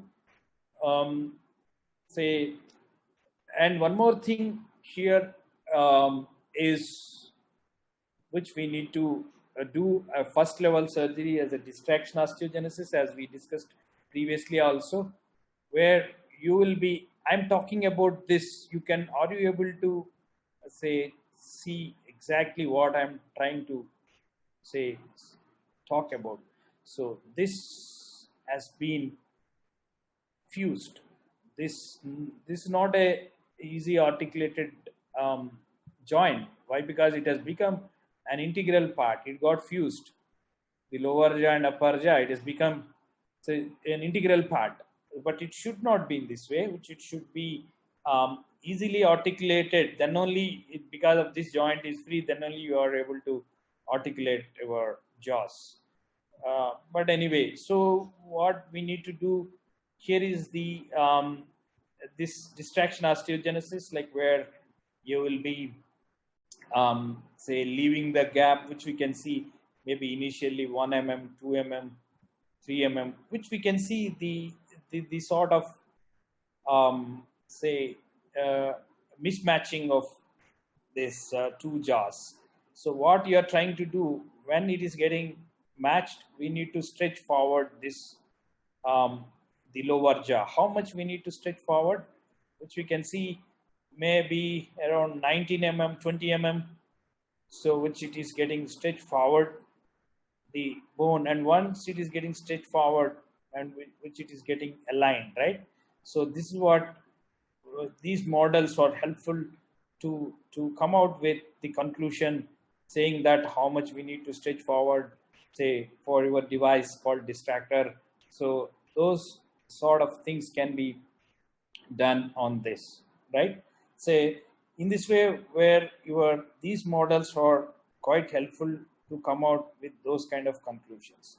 So once you have, this is before the surgery, where you can say calculate and you can come out with the conclusions what you are going to do during this transformation of your surgery, during the surgical transformation. So, and of course, this is during the surgery by fitting this distractor, and this distractor, which we can see here slowly, there this 1 mm, 2 mm, and then which it is getting say stretched 19 mm, around 19 mm, 20 mm, right? So which it has been transformed. So once it got transformed, this is the initial condition of the patient, and this is the after stretching forward that bone, and then this is the condition of the patient, right? So which it got, teeth got aligned. And now the biggest job is, right, which we need to say, this is what I'm talking about, the joint, where you have the TMJ, that is the from the lower jaw you have a condyle portion, and you have a zygomatic arch onto the maxilla portion, and where it will go and insert on the fossa, it will form a disc here, right? So this is what I'm talking about. Why it is so complex? Then anyway, another challenge, there will be several nerves in and around this joint, where you can find these are several nerves are there exactly near to this say joint. So and this is what I'm talking about. Again, this is the CT image. From the CT image, it has been reconstructed, and our target is this joint, and which we need to reconstruct totally. So like this. So you have the defect side is this like this, and you have the survived side is like this. So luckily God has given a hint that so you can copy the same dimensions.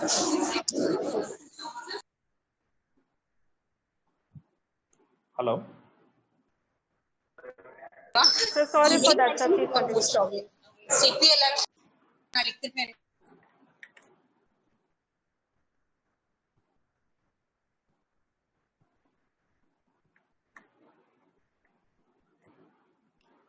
Where we need to assume that the symmetricity, and we can target this area, the same thing which we are going to replicate here, right? So then which we need to say dismantle this joint, and which we need to try to say get these dimensions on the other side. So again, by making use of the two modeling softwares as I mentioned. So this as done like this. This is what I'm talking about. Say you have the survived condyle dimensions, and the form has been transferred to the defect one. The defect one anyway, which we need to dismantle that joint, and freshly we need to design this joint by transferring the dimensions from the survived to the defect side, right? So this is the design, and this is the prototype, or the which we initially printed onto a polymer desktop-based 3D printer to see like how it could be. So coming up, how it is coming up, right? And even we have the fossa component, where your condyle will come and sit here, so it will form like a disc.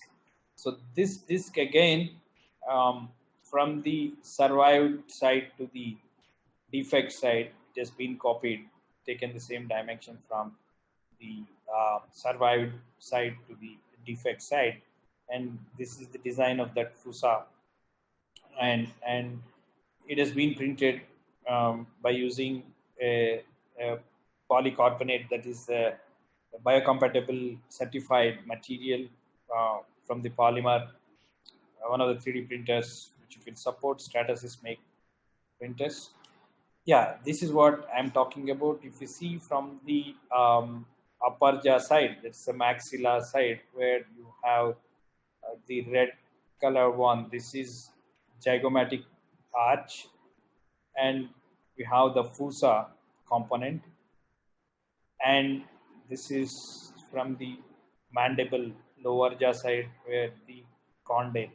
So where this will form the joint. So this joint, now we can see, so these are the designed implants, but right now it is on polymer material and which it is getting printed on a metal further.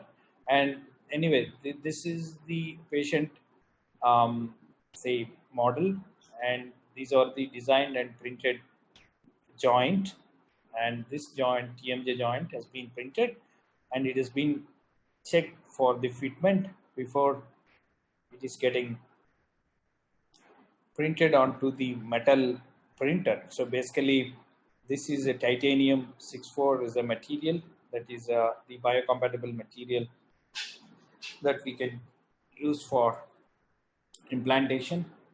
And of course these two are printed by using a metal 3D printing machine, titanium 64, and this is a polymer. And in order to avoid metal to metal, a lot of friction will be there if you made this also with the metal, but there will be a huge friction.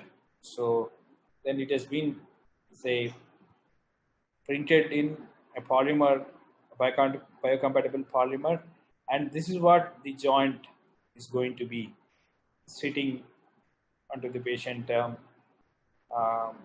inside. During the surgery, they are going to fix this onto the upper jaw side and this on the lower jaw side, right? And this is the total joint assembly, and the checking onto the fitment of onto the patient model has been done. And even we have designed a guide. So this guide is basically to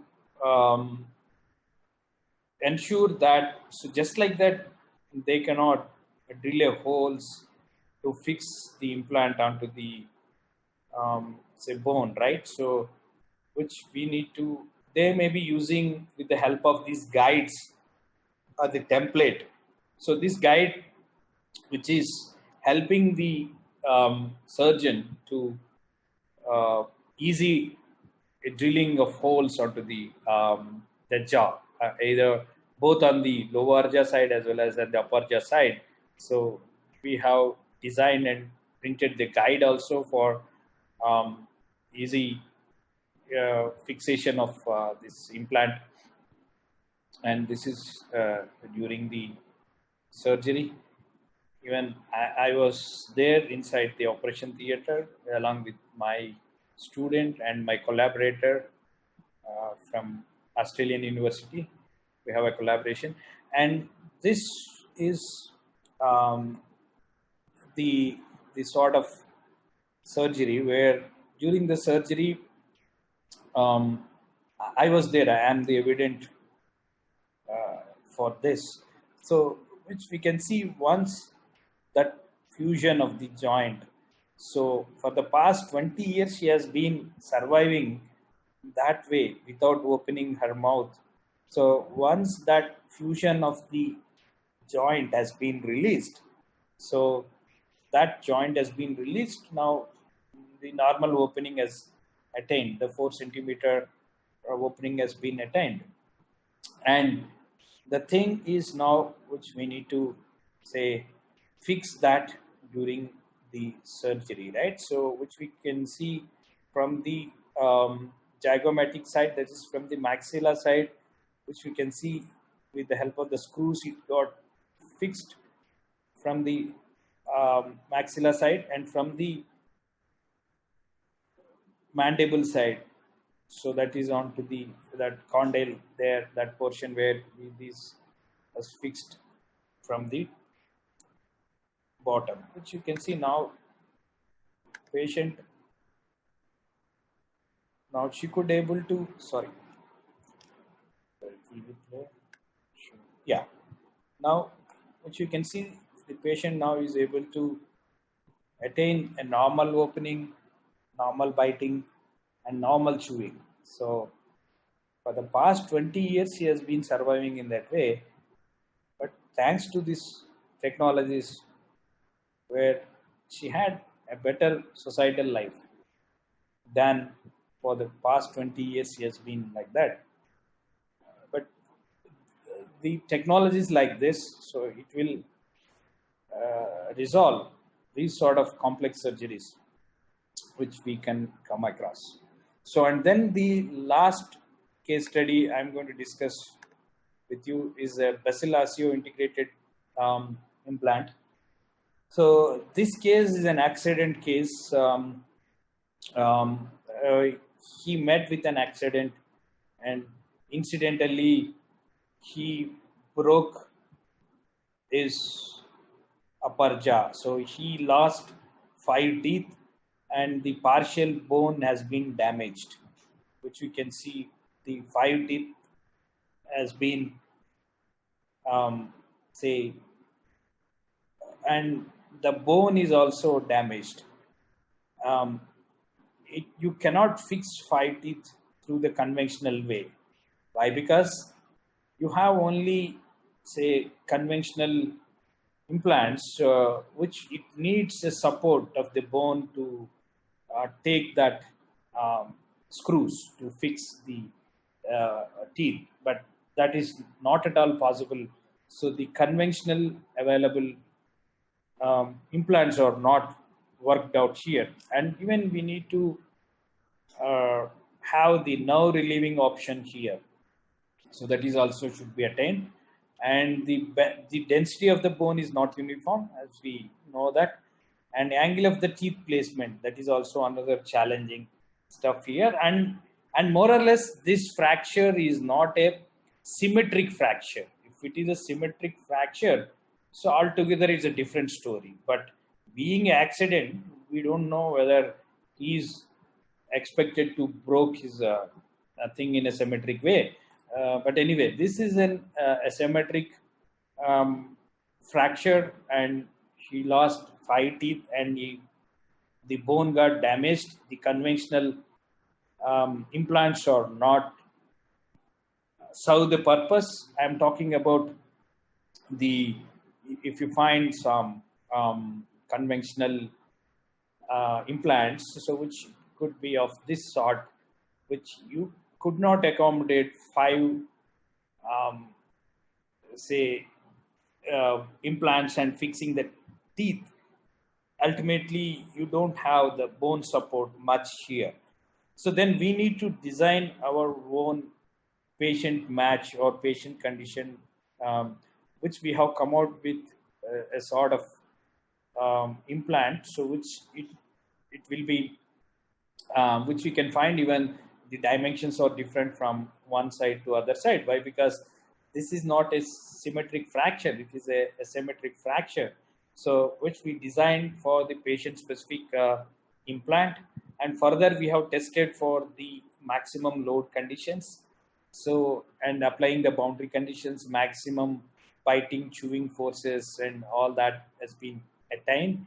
And then the placement of this implant is also tested, and whether it is fixing properly or not. And once we have checked and verified and okay, and then we printed initially with a polymer printer the implant, as well as the model that has been collected from the patient CT data, and it has been printed, and it is given to the surgeon initially to do some sort of a mock surgery, where you need to cut, and then where how he is going to insert this implant onto the bone, and on top of that how the teeth will be fixed.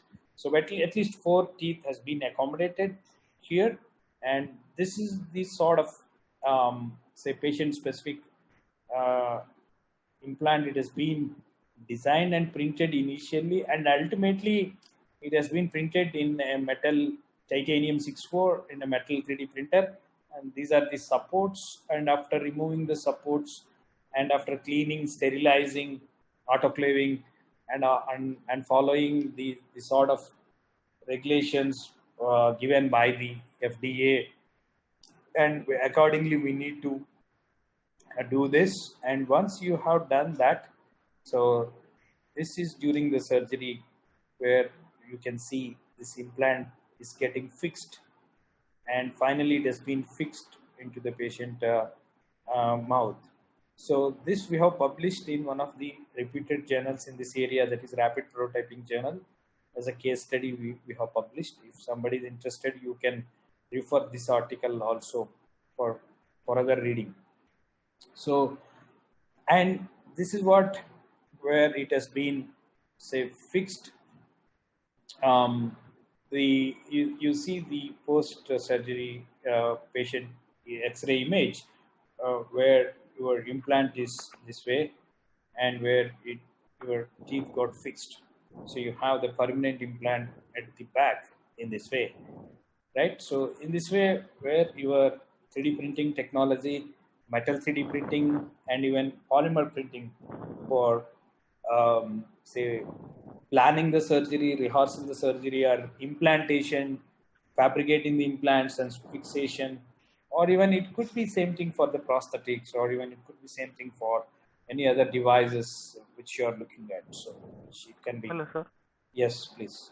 Sir, in this question, after modeling and simulation and all, you are testing the prototype in a separate condition, or you directly implanting into the patient, sir? No. Which we need to make a prototype initially, and then testing it, and then finally it has been printed and then fixing it inside the patient body.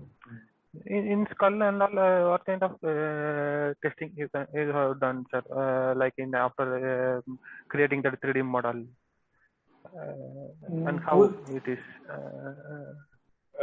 No, you are talking about the types of tests we have conducted for. Yes, sir. Type of test, or the choose exact test so that it can be a real-time one. Yes, good question. Actually, that is another challenge, like where you can, are you able to get, if you are having a say engineering application, we have some standards to be followed for testing, right? So you have ASTM standards, and we have but unfortunately you could not find exact matching. But what we do is we do take landmarks, or like what you have the skull means, if you take a person with the age so and so, maybe the distance between the condyle maybe this much, like that. You will be taking some landmark and taking that as a reference, and you will be testing it. But you cannot get exact testing. Why? Because each patient is unique here, and which you cannot generalize this also for all the patient conditions. Different patient will be having a different say anatomy or the dimensions, but altogether you will be assuming that if a typical person of this age or this thing, and then you can get this much say strength it should be possessing, or it should have this much biting force or the chewing force, if it is dental, or if it is a skull means, which you will be still that area is not that much matured area, rather than saying that you have a clear-cut test procedures. It has been adopted, but no. But like where we have to take the help of your surgeon, like what they say that, so this much, and accordingly use your mechanical say knowledge, and then perform in that way. Yeah, sir. And then in this case 6, after accident, you have to work immediately. So that how you could achieve that, sir? that thing. Our patient waited for so long so that after the design and analysis report you are changing these conditions or immediately you are working on. Yeah, that's a very good question. Actually, which we can see these cases are not emergency cases. If you consider a emergency case, a trauma case, so definitely it is very challenging. Which we need to say give our solution, which we need to print the model matter of hours, and then but that is definitely a challenging job for us as well as for ourselves and for the doctors also, like where they may not be having the time to wait once you model it and analyze it, test it and print it and fix it, right? Say which we can see all these cases are not emergency cases I'm talking about here. So if you yeah, that is another important aspect, like while considering your case, taking up your case, that say minimum to minimum we need to it may take one day to say process the images and reconstructing it, and printing maybe another day. So at least 2 to 3 minimum to minimum 3 to 4 days. If you work on that job, minimum 3 to 4 days is needed. But if your case is an emergency case, definitely you cannot serve that case. Yeah, means you have a severe head injury and saying that definitely it may not be applicable. But we can um, see some of the 3D printing technologies, which it could be 30 times, 40 times faster. The machines are coming up. So then definitely that gap may be slowly, it is reducing. But still, if you are using some extrusion based system like FDM, so it will take a long time to print, or say typical skull or typical skull model. If you want to print, it may take minimum 1 to 2 days to print the skull model itself. But you adopt other DLP based technologies or LED based technologies, so definitely, so it will cut down the time to 10 times or 20 times. Maybe you could able to print your skull model maybe 3 hours maximum, or 4 hours you could able to print them. So, and then which we can fill this gap with the latest technologies in this direction, which you could. Yeah, But in some cases, so irrespective of industry, now they are recruiting a mechanical engineer or a mechanical civil engineer to be there for irrespective of the application of the industry. And nowadays, like electrical and mechanical engineer, like that every hospital in future they will have a mechanical engineer for this 3D printing. Correct. We expect in additive manufacturing so that they have. They will say face accident cases very much easier than this simple way. Yes, you are correct. No, that's what, like for the NEP, that is new education policy, is also they are encouraging to have an interdisciplinary kind of a say courses, or like no more you're saying that I'm mechanical engineer, electrical engineer, I will do only the mechanical, but we need to have a biomechanics or biomedical aspects also. Being a mechanical engineer, not only your job is to do this, and even you have to see the biomechanics or biomedical sort of collaborations. Yeah, you're correct. Like say, where the doctors or the surgeons has to say collaborate, the mechanical engineer or electrical engineer, or yeah. So then we cannot say that I'm a mechanical engineer, I do only modeling, I do only the 3D printing, or but we need to have the all-round say domain expertise in future. So the even for the automobile industry also, it is going towards electronics more on it, right? Say when we cannot say the mechanical engineer, I don't want to learn about electronics, or I don't want to learn about biomechanics, or other things, in which we must have the all-round expertise in future. right? Yeah. Is it okay? Shall we? All right, sir. Yeah, you can proceed, sir. Thank you. Yeah.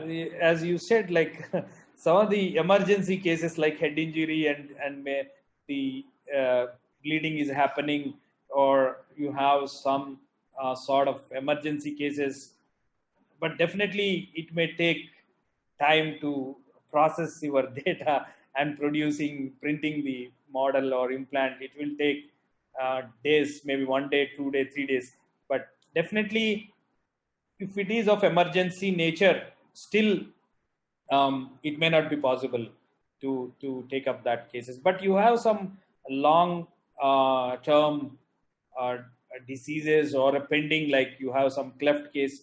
Cleft case, it need not be any emergency, then which we can even say reconstruct these sort of bones by cleft or any tumor cases, which we can happily take these cases. But you have some emergency cases like head injury going, the blood bleeding is happening, but definitely you cannot help out in that kind of situations. So yeah, is one of the participants is asked, but the thing is emergency, still we may not be able to service them if we are having some emergency cases. And coming to the future direction, so the future direction, which it may be going towards the argon printing. So undoubtedly, so far we are discussing, say, bone will be replaced with some polymer or some metal or some composite or some ceramic. Maybe the substitute for the bone or any other, say, that is a man-made material, right? But future printing may not be that way. So can it be an argon is printed?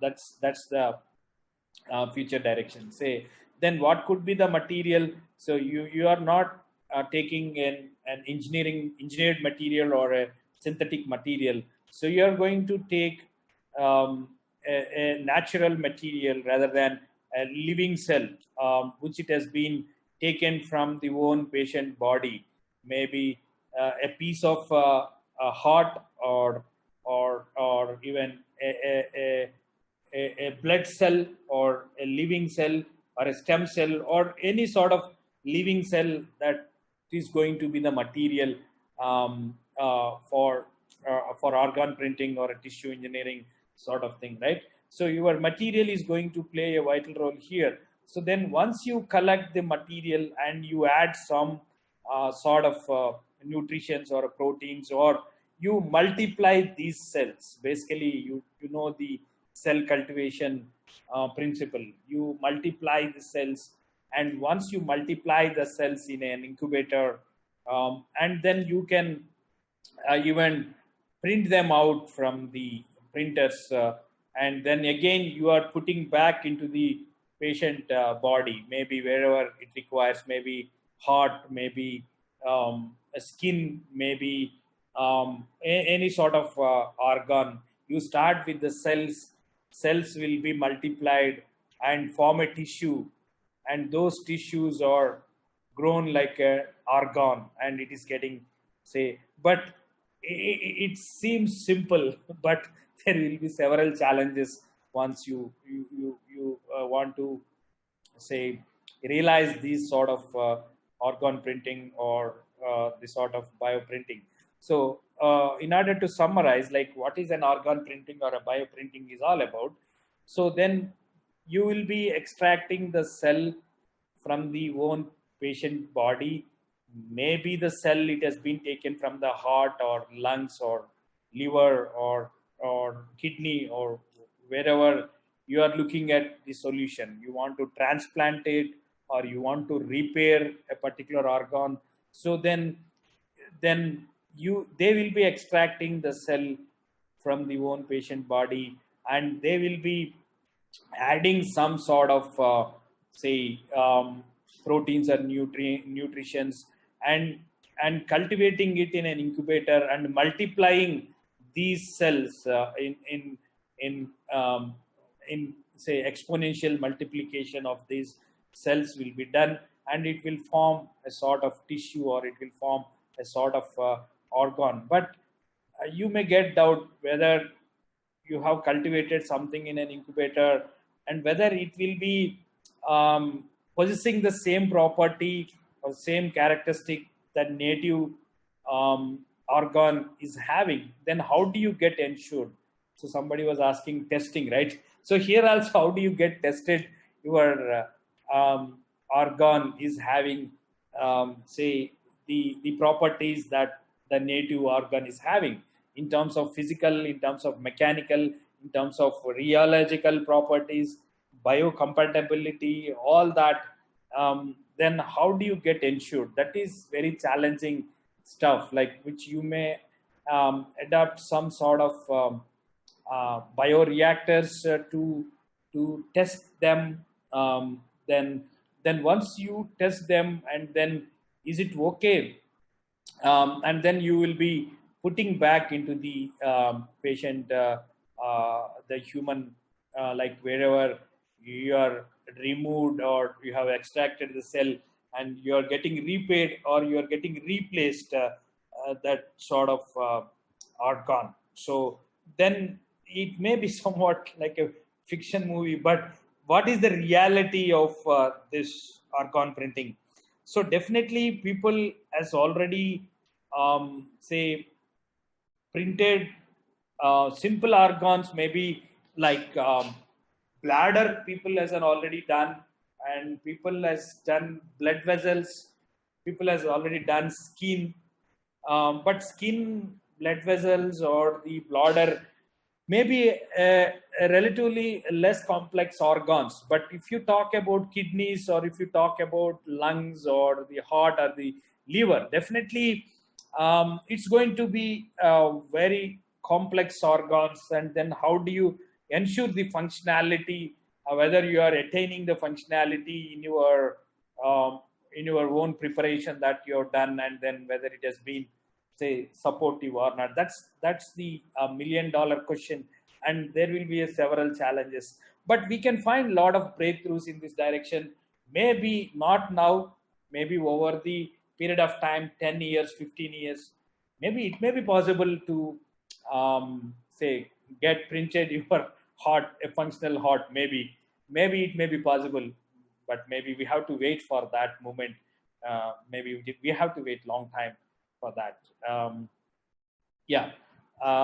Let me summarize what I have done for the past 1 hour 35 minutes. So we have started a sort of general introduction to medical 3D printing process, and virtual models, though we can you make use of the virtual models and diagnostic models, pre-planning surgical models.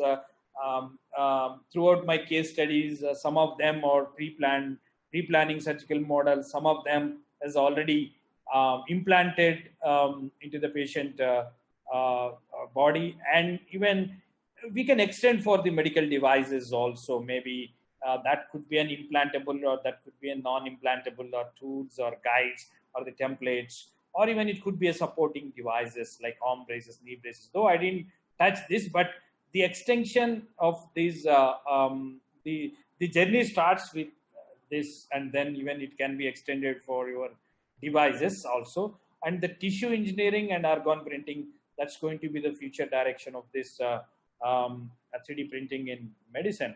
So before I handing over to the organizers, I would like to acknowledge people like this is I cannot do independently.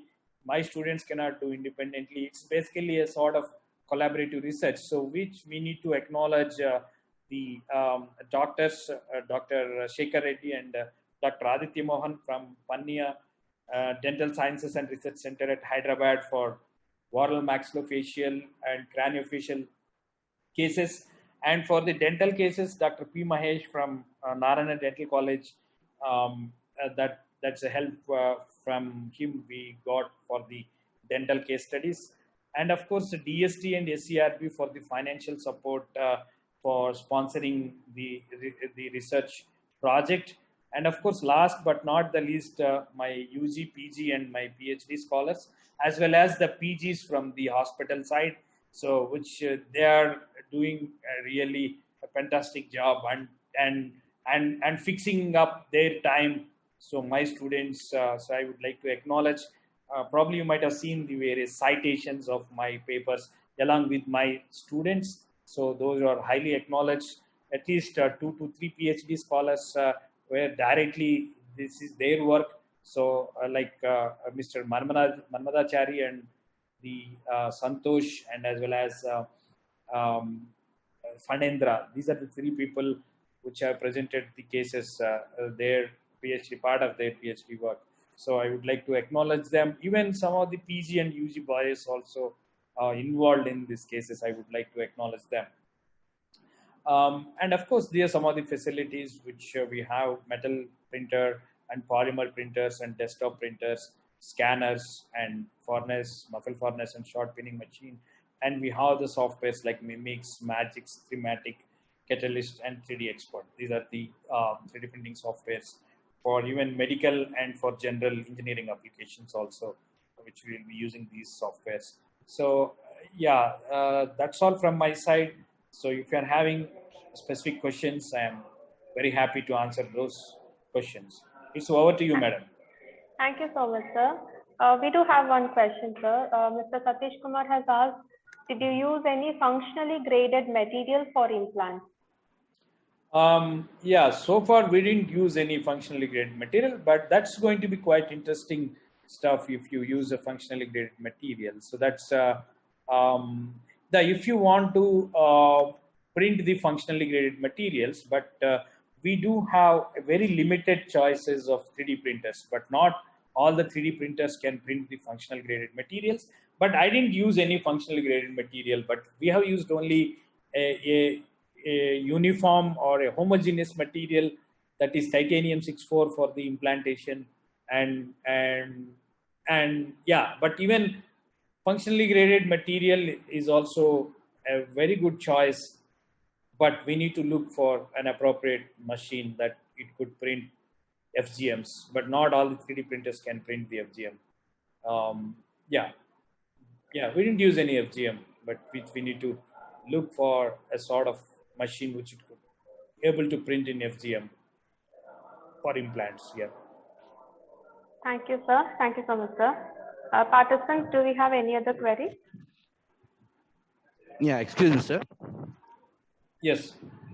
Sir, actually, till now we have discussed and you have explained all the things. If it is a lower jaw, or if it is a part of skull, so there is a chance of having making some kind of prototypes by taking the measurements or whatever the exact dimensions of the patient's skulls or something else, right?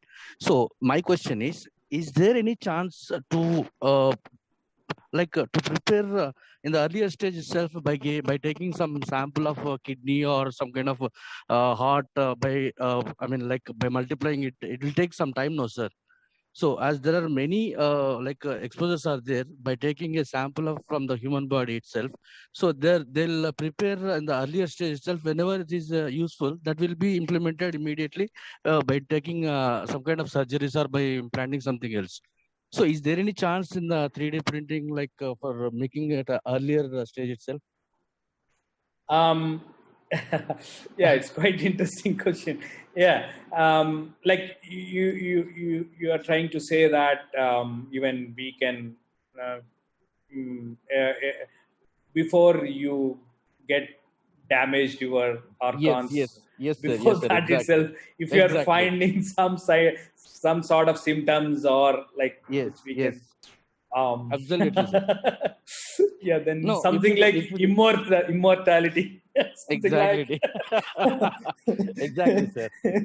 No, is there any chance to have that kind of environment where we can keep our own surplus organs like kidney or heart or yeah, something, some like that? definitely now you are able to have these stem cell banks and yeah, some stem cells or your some blood cells, living cells, you could be able to bank it and you are able to do it. And why not? It could be, it can be extended for the 3D printing organs in future. Maybe it could be, yeah, you can. But as of now, even if it is, yes, sir, please. Yeah, please.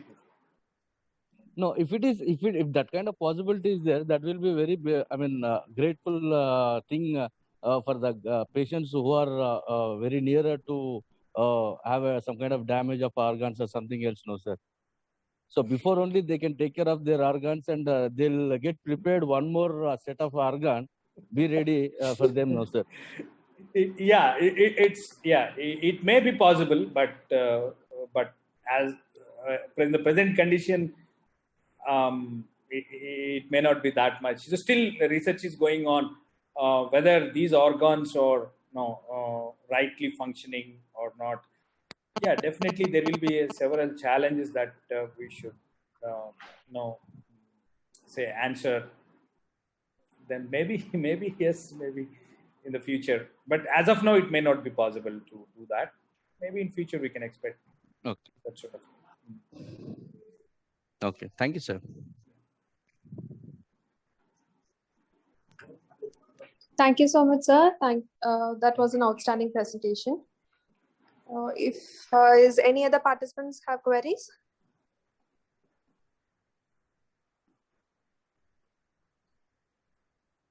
So no, sir. Thank you so much, sir. Thank you. Thank you for today. Thank you, madam. Thank you for the opportunity. I would like to thank the organizers, especially Dr. Arun Kumar, given me this opportunity. Thank you. Thank you. Thank you so much, sir. Bye-bye. Thank you, participants. Let's meet tomorrow at 9:30.